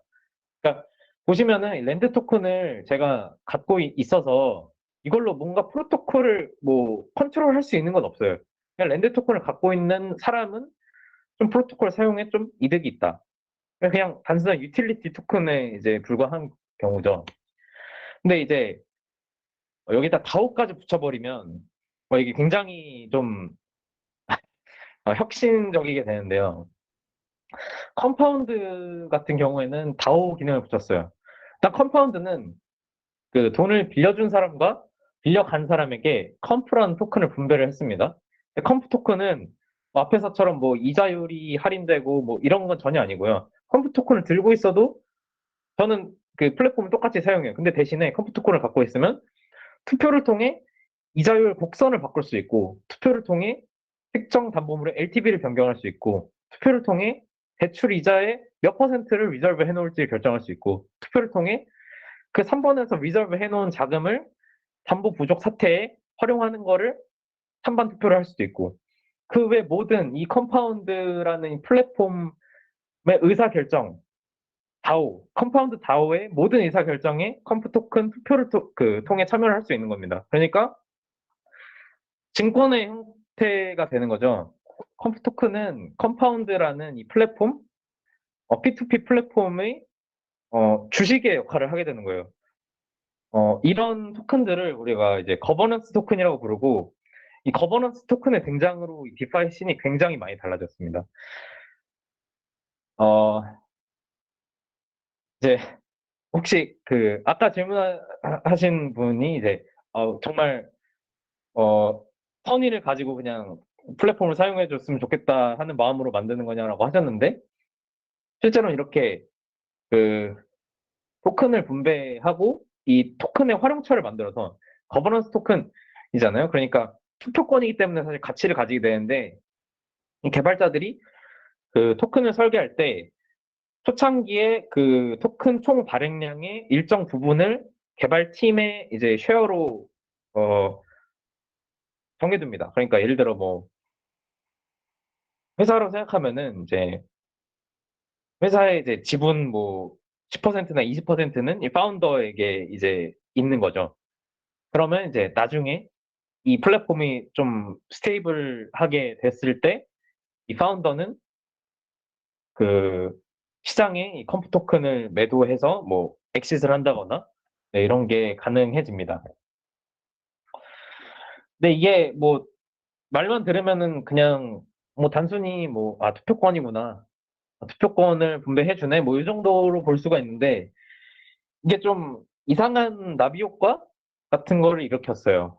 그 뭐냐면 일단은 그냥 단순하게 컴파운드 다오의 의결권이라고 하면 당연히 컴파운드 서비스를 이용하는 사람들이 그 의결권을 갖고 있는 게 굉장히 합리적이죠. 그래서 2020년 6월에 돈을 빌려준 사람, 빌린 사람에게 컴프 토큰을 분배하기 시작했어요. 그리고 4년간 앞으로 쭉 분배를 하겠습니다라고 선언을 합니다. 근데 보시면은 저기 그 TVL이, 그러니까 총 예치 금액이 뭐 갑자기 확 상승했어요. 저 때가 그 토큰을 분배하기 시작한 때거든요. 근데 어떻게, 그러니까 그냥 투표권을 주는 건데 어떻게 이렇게 뭐 거의 5배에서 10배 가까운 그 프로토콜의 성장을 이뤄낼 수가 있었냐? 이런 말도 안 되는 경우가 발생했어요. 뭐냐면 기존에 예를 들어 예금 금리가 0.1%고 대출 금리가 3%인 경우가 있다고 가정을 해봅시다. 그런데 이 일결권이라는 게 이제 시장에서 평가되는 가치가 있을 거 아니에요. 근데 이 평가되는 가치를 기준으로 계산했을 때, 4%를 분배를 해준다고 생각을 해보면, 예금 금리는 4.1%가 되고, 대출 금리는 3%를 이자로 내는데, 이 컴프 토큰 분배로 인해서 4%를 분배를 받게 되는 상태가 이제 발생을 해요. 그럼 대출 금리가 마이너스가 되는 거죠. 그러니까 돈을 빌려도 이자를 받는 상황이 벌어집니다. 그러다 보니까 사람들이 어떻게 하기 시작했냐면, 저에게 예를 들어 100이더가 있다면 예치를 해도 이득이고 그 돈을 빌려도 이득이니까 100이더 예치하고 80이더 빌리고 또 그걸 다시 예치하고 64이더 빌리고 무한 반복을 해서 최종적으로 500이더를 예치하고 400이더를 빌립니다. 그러니까 딱 그 100이더 예치한 것과 같은 상태죠. 저에겐 뭐 돈이 아무것도 남아있지 않겠지만 그 풀 레버리지를 땡겨가지고 돈을 빌려서 그걸 넣고 빌리고 해가서 이렇게 되면은 최종적으로 저희 예금 금리는 그 4.1% 앞에서 예금 금리 4.1% 대출 금리 마이너스 1%라 했을 때 4.1% 곱하기 5, 1% 곱하기 4 해서 무려 24.5%라는 말도 안 되는 수익률이 발생하게 되고요. 어, 그러니까 기존의 예금 금리가 0.1%였는데 그냥 4%씩 뿌려주니까 갑자기 금리가 24.5%가 되는 이 마법 같은 일이 발생을 한 거예요. 그러다 보니까 사람들이 이제 돈을 이렇게 막 어, 빙빙 굴려가지고 레버리지를 땡기고 그러다 보니까 실제로 돈이 들어온 것보다 훨씬 더 크게 이제 TVL이 찍히기도 하고 실제로 돈이 많이 들어오기도 했고요. 그래서 사람들이 이제 깨달음을 얻었어요. 뭐냐면 이 의결권이라는 이 추상적인 개념을 토큰으로 만든 다음에 이 투표권은 가치가 있습니다라고 한 다음에 투표권을 뿌려요. 투표권을. 그러면 거버넌스 토큰을 분배받기 시작하니까 수익률이 엄청나게 증가를 하겠죠. 방금 0.1%에서 갑자기 24.5%가 되는 마법이 발생했잖아요. 근데 수익률이 증가하면 사람들이 엄청나게 들어오기 시작해요. TVL이 증가해요. 여기서 보이죠? TVL이 엄청나게 증가해요. 그러니까 이 프로토콜에 예치되어 있는 금액이 엄청나게 상승합니다. 근데 프로토콜에 예치되어 있는 금액이 상승하면 당연히 그 더 많은 돈을 컨트롤할 수 있는 이 거버넌스 토큰의 가치는 더 증가를 하겠죠. 그러니까 당연히 1조 원을 컨트롤할 수 있는 투표권과 5조 원을 컨트롤할 수 있는 투표권이 있습니다. 그냥 단순하게 생각해도 그 기업의 보유한 현금이 5배가 늘어났는데 그 기업의 주식 가치가 당연히 오르겠죠. 예. 근데 거버넌스 토큰의 가치가 증가를 하니까 원래는 4%만 추가로 주는 거였는데 예를 들어 이게 8%를 추가로 주는 게 돼버려요. 그럼 금리가 더 오르고 그러면은 TVL이 더 오르고 이게 무한 반복이 되면서 어, 폰지 사기 같지만 뭐 아무튼 터지기 전에는 버블이 아닌 그런 상황이 만들어집니다. 네.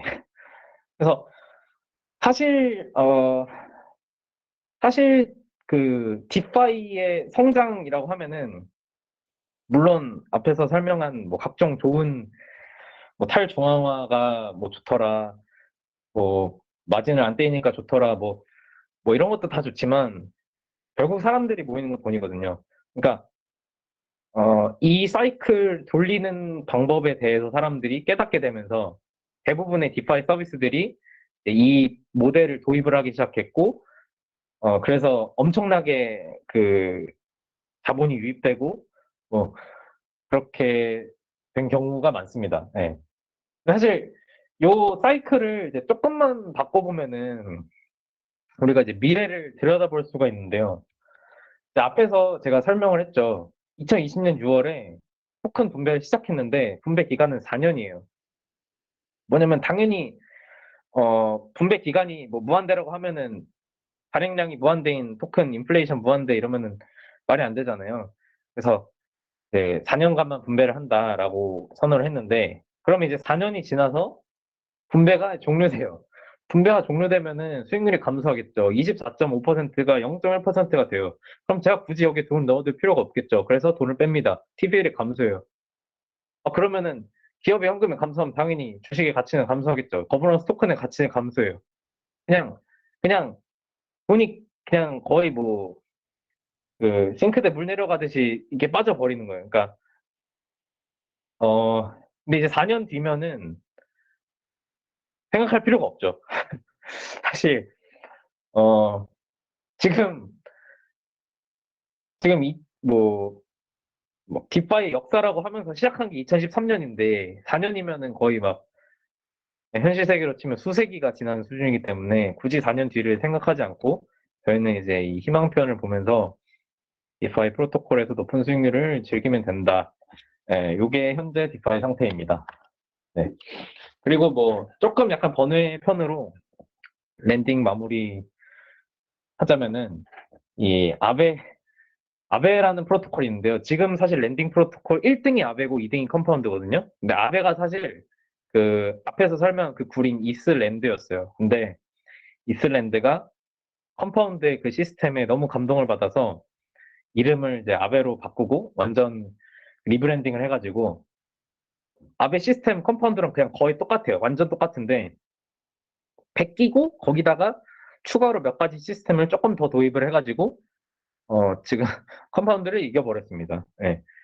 이게 뭐 디파이 특징이죠. 디파이는 이 프로그램 컨트랙트들이 전부 다 공개되어 있고 오픈 소스이기 때문에 처음에 구린 아이디어로 시작했더라도 누군가 좋은 아이디어를 내면은 그대로 베껴가지고 내 아이디어를 좀 추가하면은 내가 이길 수 있다.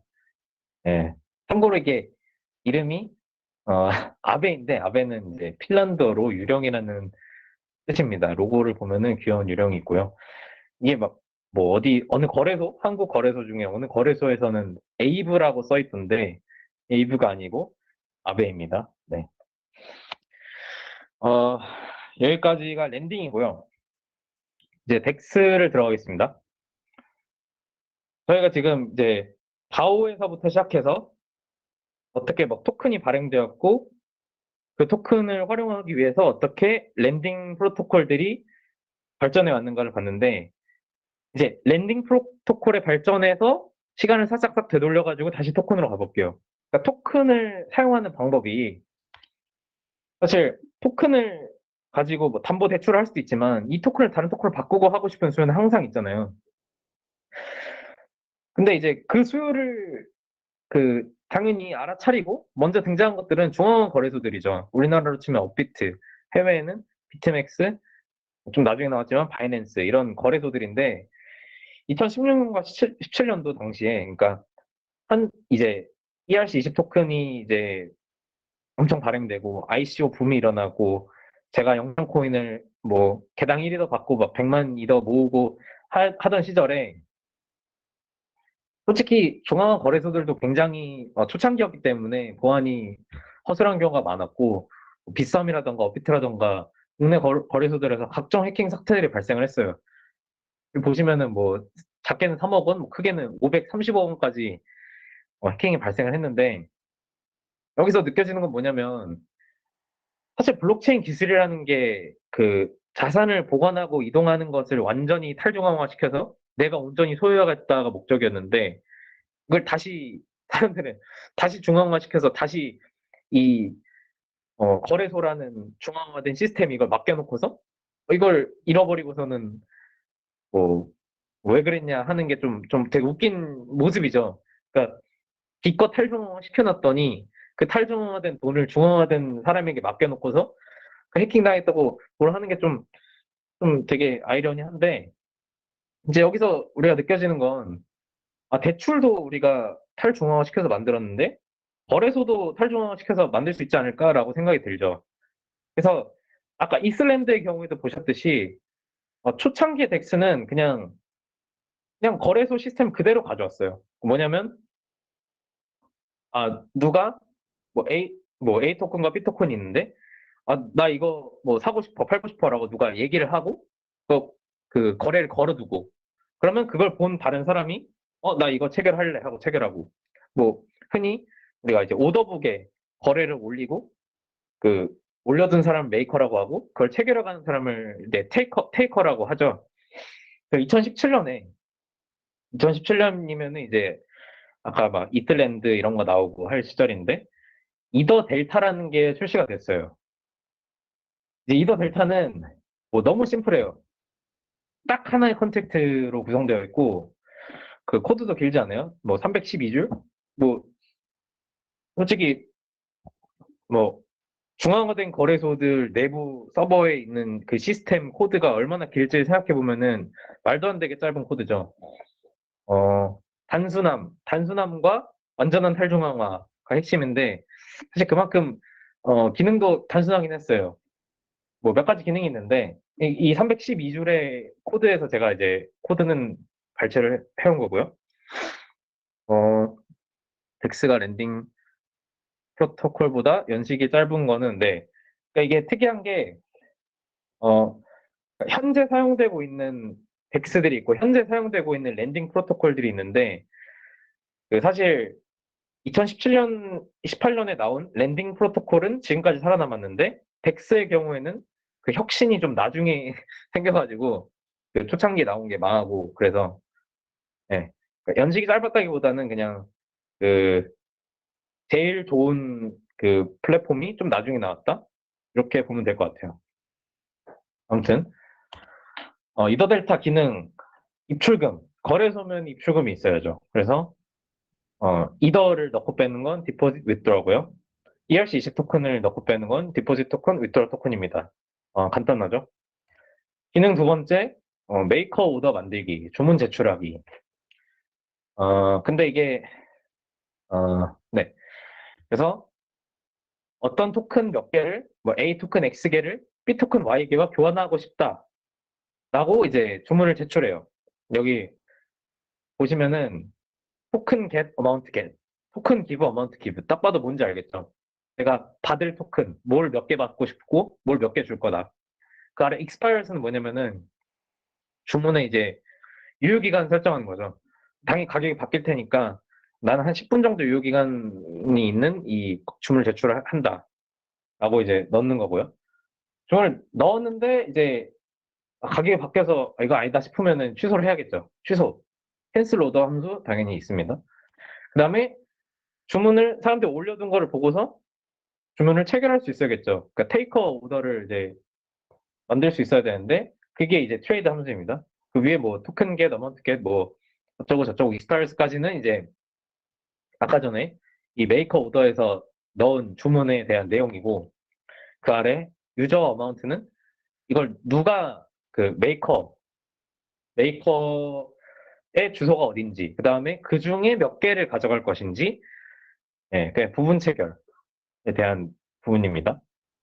그래서 별건 없고 그냥 누군가가 뭐 나 이거 살래, 나 이거 팔래 올리면은 또 다른 사람이 그거 보고 그래 그럼 그거 내가 가져갈게 뭐 이런 느낌? 예. 사실 거래소라고 보기도 좀 그런데 아무튼 이게 전부 다 자동화되어서 하나의 프로그램으로 그 운영이 되니까 탈중앙화된 거래소 덱스라고 볼 수는 있는 거예요. 당연히 너무 심플하기 때문에 문제가 많은데 일단 첫 번째 문제 오더 매칭 기능이 없어요. 오더북이 없어요. 그 정렬이 되어 있는 오더의 리스트가 없어요. 그러니까 A가 $100에 매도하고 B가 $110에 매도하고 있는데 C는 뭐 A 주문을 무시하고 그냥 B 주문을 가져갈 수도 있어요. 제가 A 주문을 모르고 못 봤어요. 그러면은 저는 $110에 매수를 하게 되는 거예요. 진짜 되게 구리죠? 그 UX가 너무 구리고 이걸 뭐 자동으로 제일 유리한 가격을 찾아준다거나 하는 기능은 전혀 없고요. 두 번째로 이게 좀 큰 문제인데 주문이 체결이 안 되는데 제가 그 주문을 블록체인에 올리는 것만으로 그 연산에 대한 트랜잭션 수수료를 지불해야 돼요. 제가 이 토큰을 좀 싸게 메이커로 사고 싶은데 그래서 $100 매수를 걸어놨어요. 수수료를 내고. 근데 가격이 올라요. 그래서 주문을 취소하고 다시 $110에 매수를 걸어놔요. 그때도 수수료를 내겠죠. 취소에 수수료 내고 주문 제출에 수수료 또 내고 가격이 또 올라요. 계속 반복되면은 저는 실제로 거래는 하나도 안 했는데 그냥 주문을 넣었다 뺐다 하는 것만으로도 계속 이 블록체인에다가 수수료를 지불을 하게 된다는 거예요. 그 다음에 세 번째 문제, 거래 체결에 좀 딜레이가 있다. 요거는 사실 덱스의 좀 고질적인 문제인데, 어, 거래, 그 블록이 생성되는 시간의 사이의 간격이 이제 길잖아요. 이더리움 같은 경우에는 뭐 한 10에서 15초 사이인데, 사실 중앙거래소에서 거래 체결에 뭐 1초 미만, 뭐 1초가 아니죠. 뭐 밀리세컨드나 짧은 마이크로 세컨드 단위 안에 체결이 되는 걸 생각하면은, 거래가 체결되는데 뭐 15초가 걸린다? 이거는 좀, 큰 문제죠. 심지어 사실 15초만 걸리면 다행이죠. 이더델타의 경우에 제가 메이커 오더를 걸어놓고서 가격이 변하진 않나 지켜보면서 언제 이거 누가 가져가지? 기다려야 돼요. 계속 모니터링하고. 그다음에 그걸 바꾸고 싶으면 또 돈 내고. 말도 안 되죠. 그래서 뭐가 문제일까를 사람들이 생각을 해봤어요. 그러니까 생각을 해보니까 느리고 비싸다. 너무 심플해요. 그냥 느리고 비싼 거예요. 제가 계속 주문을 넣고 빼는 걸 다 블록체인에 기록하는 게 너무 비효율적인 거죠. 그래서 생각을 해보니까 거래는 3단계로 이루어져요. 제가 돈을 넣고 주문을 제출하고 그다음 그 주문이 언젠가 거래가 체결되겠죠. 근데 생각해보면 1번과 3번 딱 한 번만 해요. 제가 돈을 넣고 최종적으로 체결되면 끝이에요. 근데 실제로 돈이 오고 가고 하는 과정이기 때문에 굉장히 낮은 빈도로 발생하지만 보안이 굉장히 중요하겠죠. 중앙거래소 상황을 보면 알겠지만 제가 돈을 입금했는데 그게 보안이 허술한 곳이면은 당연히 안 되겠죠. 그래서 반드시 1번과 3번 블록체인이 기록이 돼야 돼요. 근데 2번 같은 경우에는 제가 주문을 아까 전에 뭐 $100에 넣었다가 가격이 오르면 취소하고 110에 넣었다가 취소하고 120에 넣었다가 할 수도 있는 거고 굉장히 높은 빈도로 일어날 수 있고 휘발성이 있죠. 그러니까 제가 $100 매수점을 넣었다가도 그걸 취소할 수 있는 거고 그러니까 주문을 넣었다 뺐다를 계속 할 수 있는 거예요. 이거를 그러니까 기록했다가 지웠다를 계속 할 건데 이거를 블록체인에 다 기록한다? 이게 좀 비효율적으로 생각한 거죠. 그래서 그 다음에 나온 이제 그 소개할 프로토콜은 이 2번을 살짝 중앙화해서 이제 관리를 하기로 결심을 해요. 그게 이제 제로엑스 프로토콜인데 뭐 그냥 세 줄 요약하면 이거예요. 그러니까 그 릴레이어라는 약간 중앙화된 주체가 등장을 합니다. 그래서 메이커와 테이커 사이에 릴레이어가 존재해서 메이커는 제가 뭐를 몇 개를 얼마에 사고 싶습니다, 팔고 싶습니다를 메시지를 작성해서 그걸 서명한 다음에 그 서명이라 하면 이제 암호학적 서명을 말하고요. 그걸 이제 릴레이어에게 전달을 합니다. 그럼 릴레이어는 곳곳에서 이제 주문을 받았겠죠. 그 주문들을 합쳐가지고 오더북을 만들어서 웹사이트에 띄웁니다. 그러니까 릴레이어는 그냥 중앙화 거래소처럼 보여요. 그 웹사이트를 보면은. 그러니까 웹사이트를 보면은 오더북도 있고 오더북이 막 움직이고 그러고 있어요. 릴레이어가 운영하는 웨브사이트를 가보면. 근데 실제로 거래를 체결을 할 때는 어떻게 되냐면은 테이커가 그 오더북을 보고 이 가격에 살래라고 하면은 그 거래 체결할 때는 그 거래 체결 그 메이커가 서명한 그 메시지를 가지고 컨트랙트에 가가지고 거래를 체결합니다. 그러니까 예를 들어 이런 거예요. 메이커가 A 토큰 10개를 3위더에 사고 싶습니다. 한 다음에 그걸 서명해서 메시지를 남깁니다. 그럼 릴레이어가 그 주문을 가지고 막 오더북에다가 넣고 막 흔들어요. 매수 주문이 있네요. 이러고서. 그러면 테이커가 이거 제가 체결할게요. 하고서 가져가요. 그러면 그 다음에 발생하는 일은 테이커가 그 주문을 가지고 컨트랙트에다가 트랜잭션을 날립니다. 그러면 컨트랙트는 그 주문에서 메이커 서명을 확인해서 이게 정말 유효한 주문인지를 확인한 다음에 메이커와 테이커는 미리 돈을 입금해놨는데 이제 그 돈을 이 주문의 내용에 의해서 자동으로 교환을 해줍니다.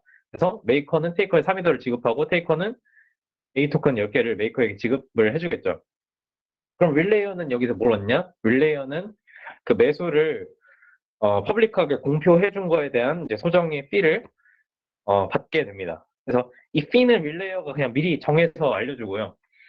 그 다음에 그 릴레이어마다 조금씩 fee가 다른데 그냥 뭐 중앙거래소라고 생각하면 될 것 같아요. 그러니까 사실 중앙거래소도 그 거래 수수료를 그 중앙 주체가 걷어가잖아요. 근데 이 경우에는 그 피를 걷어가는 건 똑같은데 입출금, 그러니까 그 예치되어 있는 돈의 관리가 스마트 컨트랙트로 안전하게 일어나고, 그다음에 실제 거래 체결도 스마트 컨트랙트로 안전하게 일어난다. 그러니까 어떻게 보면 그 중앙 거래소, 탈중앙 거래소의 어떤 하이브리드 형태라고 볼 수가 있겠죠.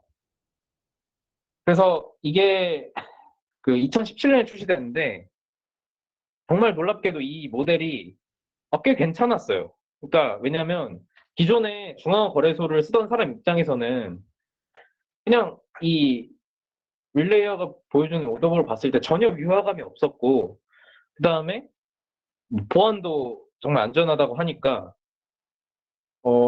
2018년까지만 해도 사실상 덱스라고 하면은 거의 과반수가 제로엑스 프로토콜이었어요. 예.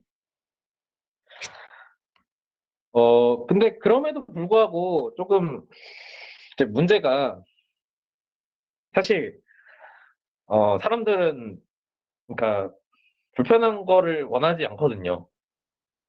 그러니까 좀 반반인 거예요. 되게 애매했어요. 그러니까 제로엑스 프로토콜은 진짜 편한 걸 원하는 사람은 사실 중앙화 거래소에서 그냥 거래를 해버릴 거고, 굳이 내가 입출금에 뭐에 막 트랜잭션, 뭐 블록체인이랑 소통하고 이런 거 싫으니까. 진짜 내가 보안을 생각하는 사람이면은 굳이 진짜 탈중앙 걸 원하는 사람이, 보안은 괜찮죠. 보안은 괜찮은데 진짜 탈중앙 을 원하는 사람이면은 이 윌레이어라는 애가 이 겨우 그 정보를 디스플레이 해주는 대가로 이 피를 떼간다? 말이 안 된다고 생각을 하겠죠. 그래서 진짜 이 덱스라는 거, 탈중앙화 거래소라는 거는 어디에서도 찾아볼 수 없는 유니콘인가라는 생각이 이제 들기 시작해요. 그러니까 완전히 탈중앙화돼서 안전하고, 가격 탐색도 중앙 거래소만큼 효율적이고, 주문 체결 빠른 그 덱스는 불가능한가? 이런 생각이 들기 시작할 때 이제 슬금슬금 해결책들이 나오기 시작합니다. 그러니까 결국에 잘 생각해보면 문제는 유동성이에요. 뭐냐면 여기서도 주문을 제출하는 그 단계가 병목이 되었고, 어, 그러니까 뭐냐면은 메이커 주문이 항상 병목인 거예요. 내가 메이커 주문을 넣으면은 계속 기다려야 되고 번거롭고 막 넣었다 뺐다 해야 되고, 메이커 주문을 전달해줄 릴레이어가 필요하고, 그러니까 유동성을 공급해주는 사람이 너무 번거롭다 이거예요. 그래서 생각한 게, 유동성을 자동으로 컨택트가 생성하게 할 수 없나? 이렇게 생각이 들기 시작해요. 뭐냐면 그냥 항상 적정 가 위아래다가 매수 매도 주문을 자동으로 걸어주는 그런 컨택트 만들 수 없나? 이 생각이 들어요. 그 아이디어가 이제 최초로 등장한 글이 요 글인데요. Building a Decentralized Exchange in Ethereum. 2017년에 등장을 했는데, 이게 실제로 구현이 되기까지는 꽤 오랜 시간이 걸렸어요. 거의 1년 반? 2018년 이 돼서야 이제 이걸 실제로 구현한 유니스왑이라는 게 출시가 되는데, 지금 다들 아시겠지만 사실 지금 사용하는 덱스 중에 가장 원조격이고 가장 지금도 많이 쓰고 있는 게 유니스왑이죠. 그래서 이 큰 혁신 XY는 KAMM이라는 아이디어에 대해서 좀 살펴보겠습니다. 우선 AMM은 뭐냐면은 그 위에서 설명한 자동으로 가격을 결정해서 그 위아래로 매수 매도를 걸어주는 자동 마켓 메이커이고요. XY는 KAMM은 더 자동 그 주문을 X 곱하기 Y는 K라는 수식을 통해서 이제 만들어내기 때문에 붙은 이름입니다. XY는 KAMM의 참여자는 세 가지가 있어요. 첫 번째 유동성 공급자, 두 번째 유동성 풀 컨트랙트, 세 번째 트레이더. 아까 전에 그 메이커, 릴레이어, 테이커가 있었잖아요. 그거랑 비슷하다고 생각하면 돼요. 좀 다른 점은 컨트랙트가 뭔가를 액티브하게 안 해요. 뭐냐면 유동성 공급자 LP는 컨트랙트에 자산을 그냥 넣어 놓습니다. 그냥 돈을 넣어요. 그럼 컨트랙트는 그 들어온 돈을 개수를 계산을 해가지고 자동으로 유동성을 공급해 줍니다. 자동으로 가격을 제시하고. 그럼 트레이더는 컨트랙트에서 가격이 제시가 되잖아요. 거기 제시된 가격으로 그냥 토큰을 교환을 할 수가 있는 거예요. 그러니까 메이커 입장에서도 난 그냥 돈만 넣어놓으면 얘가 알아서 사고 팔고 해주니까 좋고, 페이커 입장에서도 얘가 계속해서 가격을 대주고 있으니까 즉시 그냥 딱 한 블록만 기다리면 즉시 그 거래를 체결할 수 있다는 게 너무 좋죠.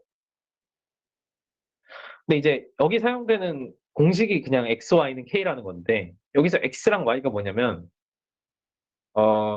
우리가 A 토큰과 B 토큰을 교환하기 위해서 A, B 유동성 풀을 생성했다고 생각해 볼게요. 그러니까 A 토큰과 B 토큰이 많이 모여 있는 어떤 컨택트를 만든 거예요. 근데 여기에 A 토큰이 X개가 있고 B 토큰이 Y개가 있으면 이 컨택트는 X 곱하기 Y, 그러니까 A 토큰 개수와 B 토큰 개수가 상수로 유지되도록 토큰을 교환해줘요. 여기 옆에 그 차트를 보시면은 X, Y는 K 그래프가 나와 있죠. 그리고 X축은 풀에 있는 A 토큰 개수, Y축은 B 토큰 개수. 그리고 그 올드 포지션과 뉴 포지션이 보이는데 뭐냐면 이게 스왑을 하면은 그 A 토큰, B 토큰의 개수가 저 올드 포지션에서 뉴 포지션으로 넘어가는 거예요. 그래서 그러면은 X축으로 이동한 만큼이 이 풀에 내가 A 토큰을 넣은 양일 거고 Y축으로 줄어든 양만큼이 내가 받은 B 토큰의 양이겠죠. 그래서 저 비율이 스왑 비율이 되는 겁니다. 자동으로 결정이 되는 거고, 그러니까 내가 그 넣을 A 토큰 개수를 결정하면은 자동으로 그 나오게 될 B 토큰이 결정이 되는 모델인 거죠. 뭐 예를 들어서 컨트랙트 A 토큰 100개, B 토큰 10개가 있다고 생각을 해보면 내가 여기서 A 토큰 10개를 매수하고 싶어. 그러면 B 토큰을 몇 개, B 토큰이 몇 개 필요할까? 계산해보면 일단은 K는 몇이냐면 K는 100 곱하기 10이니까 1000이죠. 근데 A 토큰을 10개 매수한다는 건 풀에서 A 토큰을 10개 빼간다는 거잖아요. 그러면 A 토큰이 90개가 되겠죠. 그럼 90 곱하기 뭘 해야 이제 1000이 되냐? 계산해보면은 이제 11.1111 요건데, 뭐 기존에 이제 10개가 있었으니까 내가 B 토큰 1.11개를 넣으면은 A 토큰 10개를 받을 수 있다는 거예요. 그러니까 그렇게 되면은 이제 A 토큰 90개, B 토큰 11.11개가 되니까 곱해서 1000이 되니까 맞는 거래인 거죠. 그러니까 아래 수식 보시면은 뭐 그냥 X에 이제 델타 X가 더해지고 Y에 델타 Y가 빠질 때 그냥 그 곱은 여전히 K가 유지되어야 하므로 거기서 이제 델타 Y를 계산할 수 있다. 이런 내용이고요. 근데 뭐 이 XY는 K의 특징은 일단 그 이 차트를 보면 아시겠지만 그 기울기가 0부터 무한대까지 존재를 하죠. 그러니까 X가 0으로 가면 기울기가 뭐 마이너스 무한대긴 하지만 뭐 무한대로 가고 그 다음에 Y가 0으로 가면 기울기가 0이 되는데, 그러니까 사실상 이 유동성 공급을 가격 0부터 무한대까지 그 모든 그 범위에 걸쳐서 유동성을 공급하고 있다는 거죠. 여기서 이제 좀 약간 인사이트를 얻어보자면은 매우 적은 수량을 교환했을 때, 그러니까 이 차트에서 보면은 그 접선이 되겠죠. 접선의 기울기인 그 P는 예치되어 있는 A와 B의 개수의 비율과 같아요. 그러니까 XY는 K를 이제 잘 미분을 해보면은 뭐가 나오냐면은 그 여기서 사실 이 델타를 D로 바꾸면 되거든요. 그러니까 dy dx가 그 x분의 y예요. 그러니까 뭐냐면 A 토큰 30개, B 토큰이 10개 있는 상황이면은 사실상 A 토큰 B 토큰 한 개의 가격이 30 나누기 10 해서 A 토큰 3개의 가치와 똑같다는 거예요.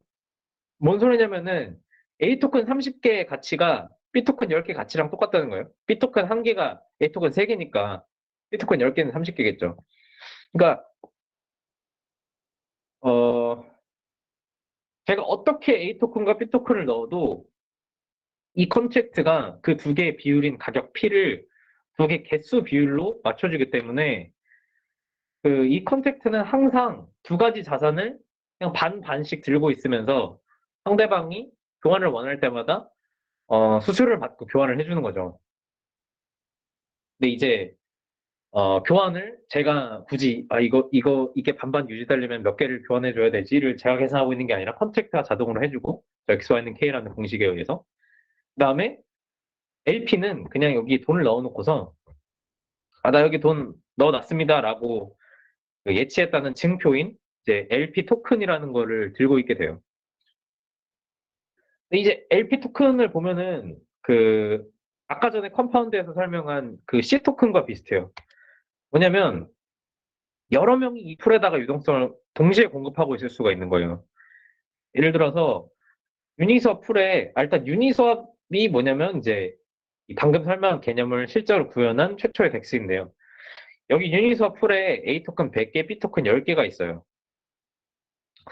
이때 제가 A 토큰 10개, B 토큰 1개를 넣으면은 이제 그 LP 토큰이 원래 12개, 그러니까 이 풀에 그 총 발행된 뭐 주식수라고 해야 될까요? 쉐어가 12개였는데 제가 이 풀에 10분의 1만큼 넣으니까 1.2개 쉐어를 받게 되겠죠.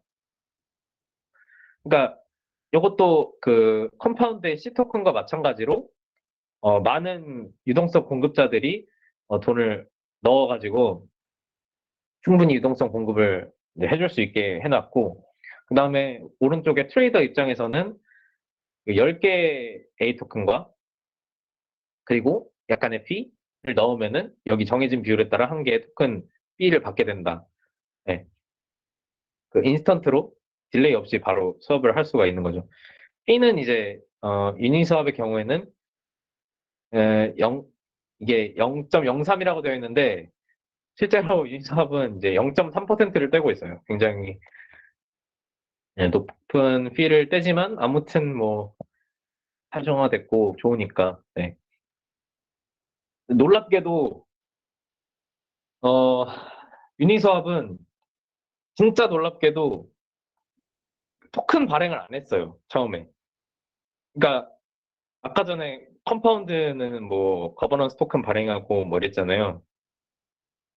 유니스왑은 뭐 진짜 왠지 모르겠지만 정말 뭐 선의한 건지 그냥 이 플랫폼을 만들어서 사람들에게 제공을 했습니다.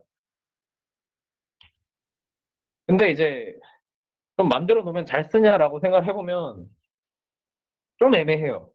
뭐냐면 제가 여기다 유동성, 그러니까 트레이더 입장에서는 좋아요. 트레이더 입장에서는 여기 돈이 계속 묶여 있으니까 원하는 가격에 계속 수업을 할 수가 있는 거잖아요.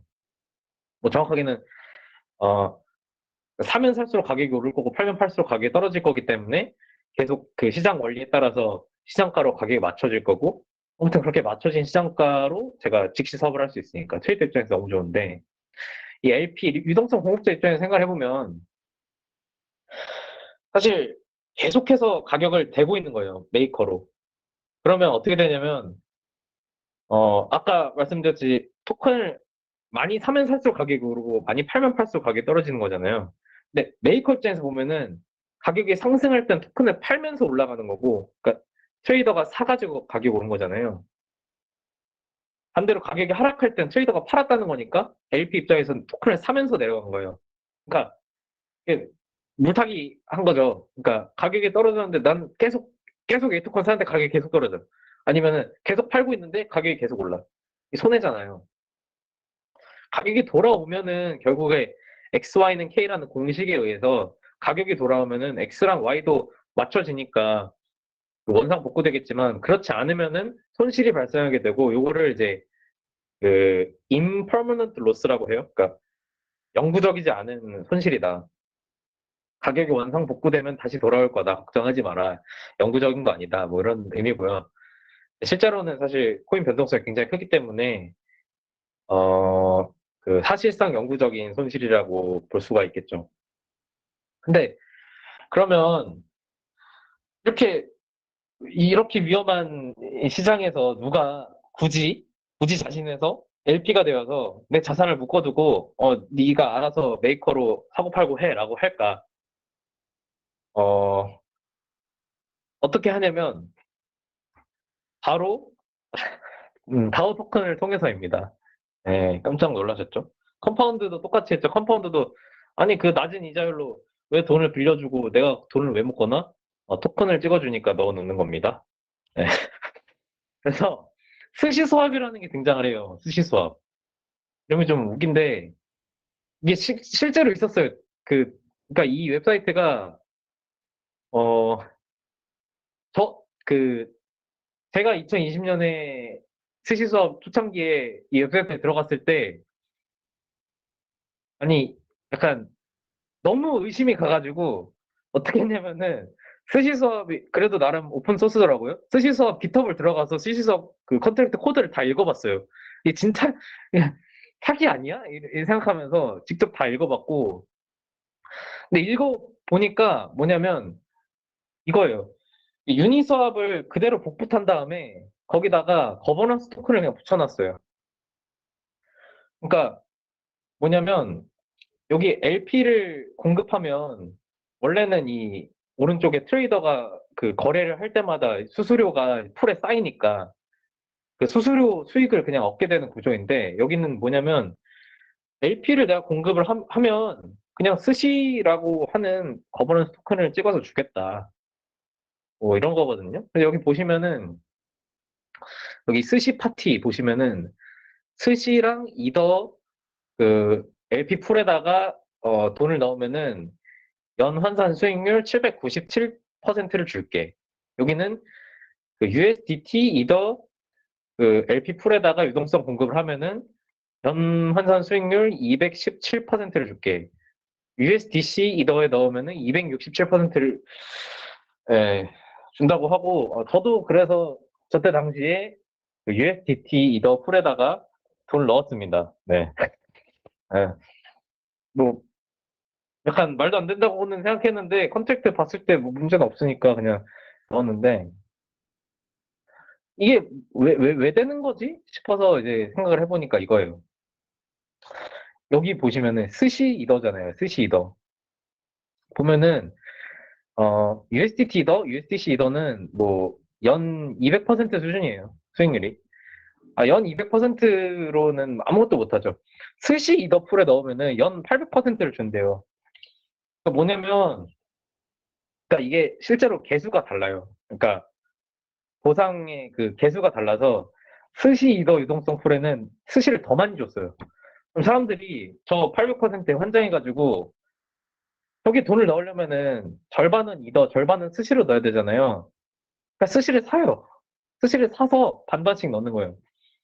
그러면 스시 가격이 오르니까 그러니까 여기서 나눠주는 건 그 정해진 스시 개수를 주는 거잖아요. 가격이 오르니까 수익률이 더 높아지고 막 반복을 하기 시작해요. 그러니까 컴파운드에서 본 거랑 똑같죠. 뭐 그러다가 이제 당연히 누군가 깨닫기 시작하죠. 이거 스시 가격이 떨어지면은 망하는 거 아니야? 생각을 해가지고 여기 피크를 찍었다가 사람들이 다 스시 팔고 탈출하기 시작하고 망하는데 망할 줄 알았는데 갑자기 2020년 말부터 해가지고 엄청나게 성장을 합니다. 네, 네. 근데 이제 2시간이나 지났기 때문에 저 이후의 일들에 대해서는 2부에서 진행을 하도록 하겠습니다. 그래서 아, 정리를 해보자면은 저희가 2013년부터 시작을 해서 2013년 이더리움이라는 게 존재하지도 않을 시절 다오라는 개념을 이제 비탈릭이 얘기를 했고 그걸 실현시키기 위해서 2015년에 이더리움을 출시를 했고 그 위에서 돌아가는 프로그램에 그 위에서 돌아가는 토큰의 표준인 ERC20이라는 게 등장을 했고 그 토큰을 활용하기 위해서 랜딩이나 아니면은 수압을 위해서 2017년에는 정말 단순한 형태의 이슬랜드 이더 델타 같은 좀 구린 애들이 나왔다가 살짝 개선은 제로엑스도 나왔다가 2018년에 나름 혁신적인 컴파운드와 유니스왑 2018년에 등장을 하고 왜 저 때는 왜 빛을 못 봤냐 하면은 그 비트코인 가격을 보면은 알아요. 비트코인 가격이 2017년 말에 피크를 찍고 2018년, 2019년까지 계속 떨어졌거든요.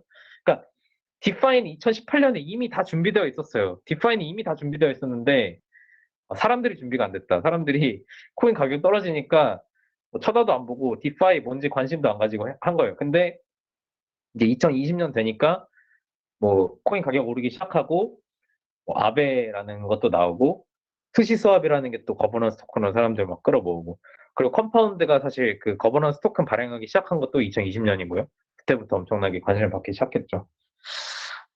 여기까지가 2020년까지의 디파이의 역사였고요. 2부에서는 이제 2020년 말부터 이제 본격적으로 어떤 다양한 디파이들이 이제 등장을 했는지, 뭐 어떻게 막 복잡하게 얘들이 연결되어서, 뭐 돈이 복사가 되고 뭐 이런 것들에 대해서 좀 다뤄볼 예정이고, 네, 1부는 여기서 마치겠습니다. 네. 질문 있으시면은 해주세요. 제가 거의 2시간이나 해버렸네요.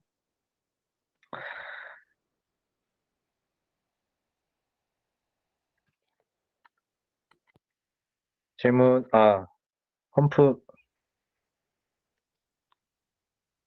네, 그러니까 거버넌스 토큰을 이제 만들 때, 그, 투자자들이나 파운더들이 꽤 많은 쉐어를 가져가는 경우가 있고, 사실, 엑시트하기 위함이죠. 네.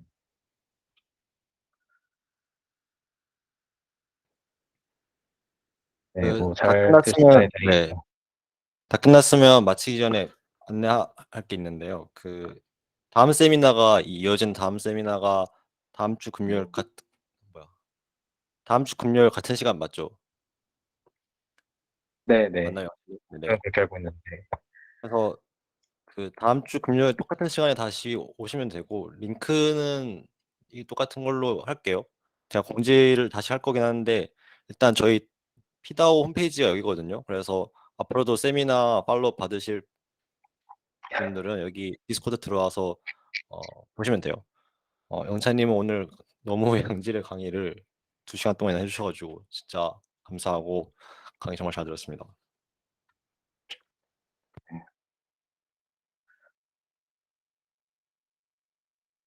뭐, 마치면 되나요? 마칠게요. 네, 감사합니다. 수고하셨습니다.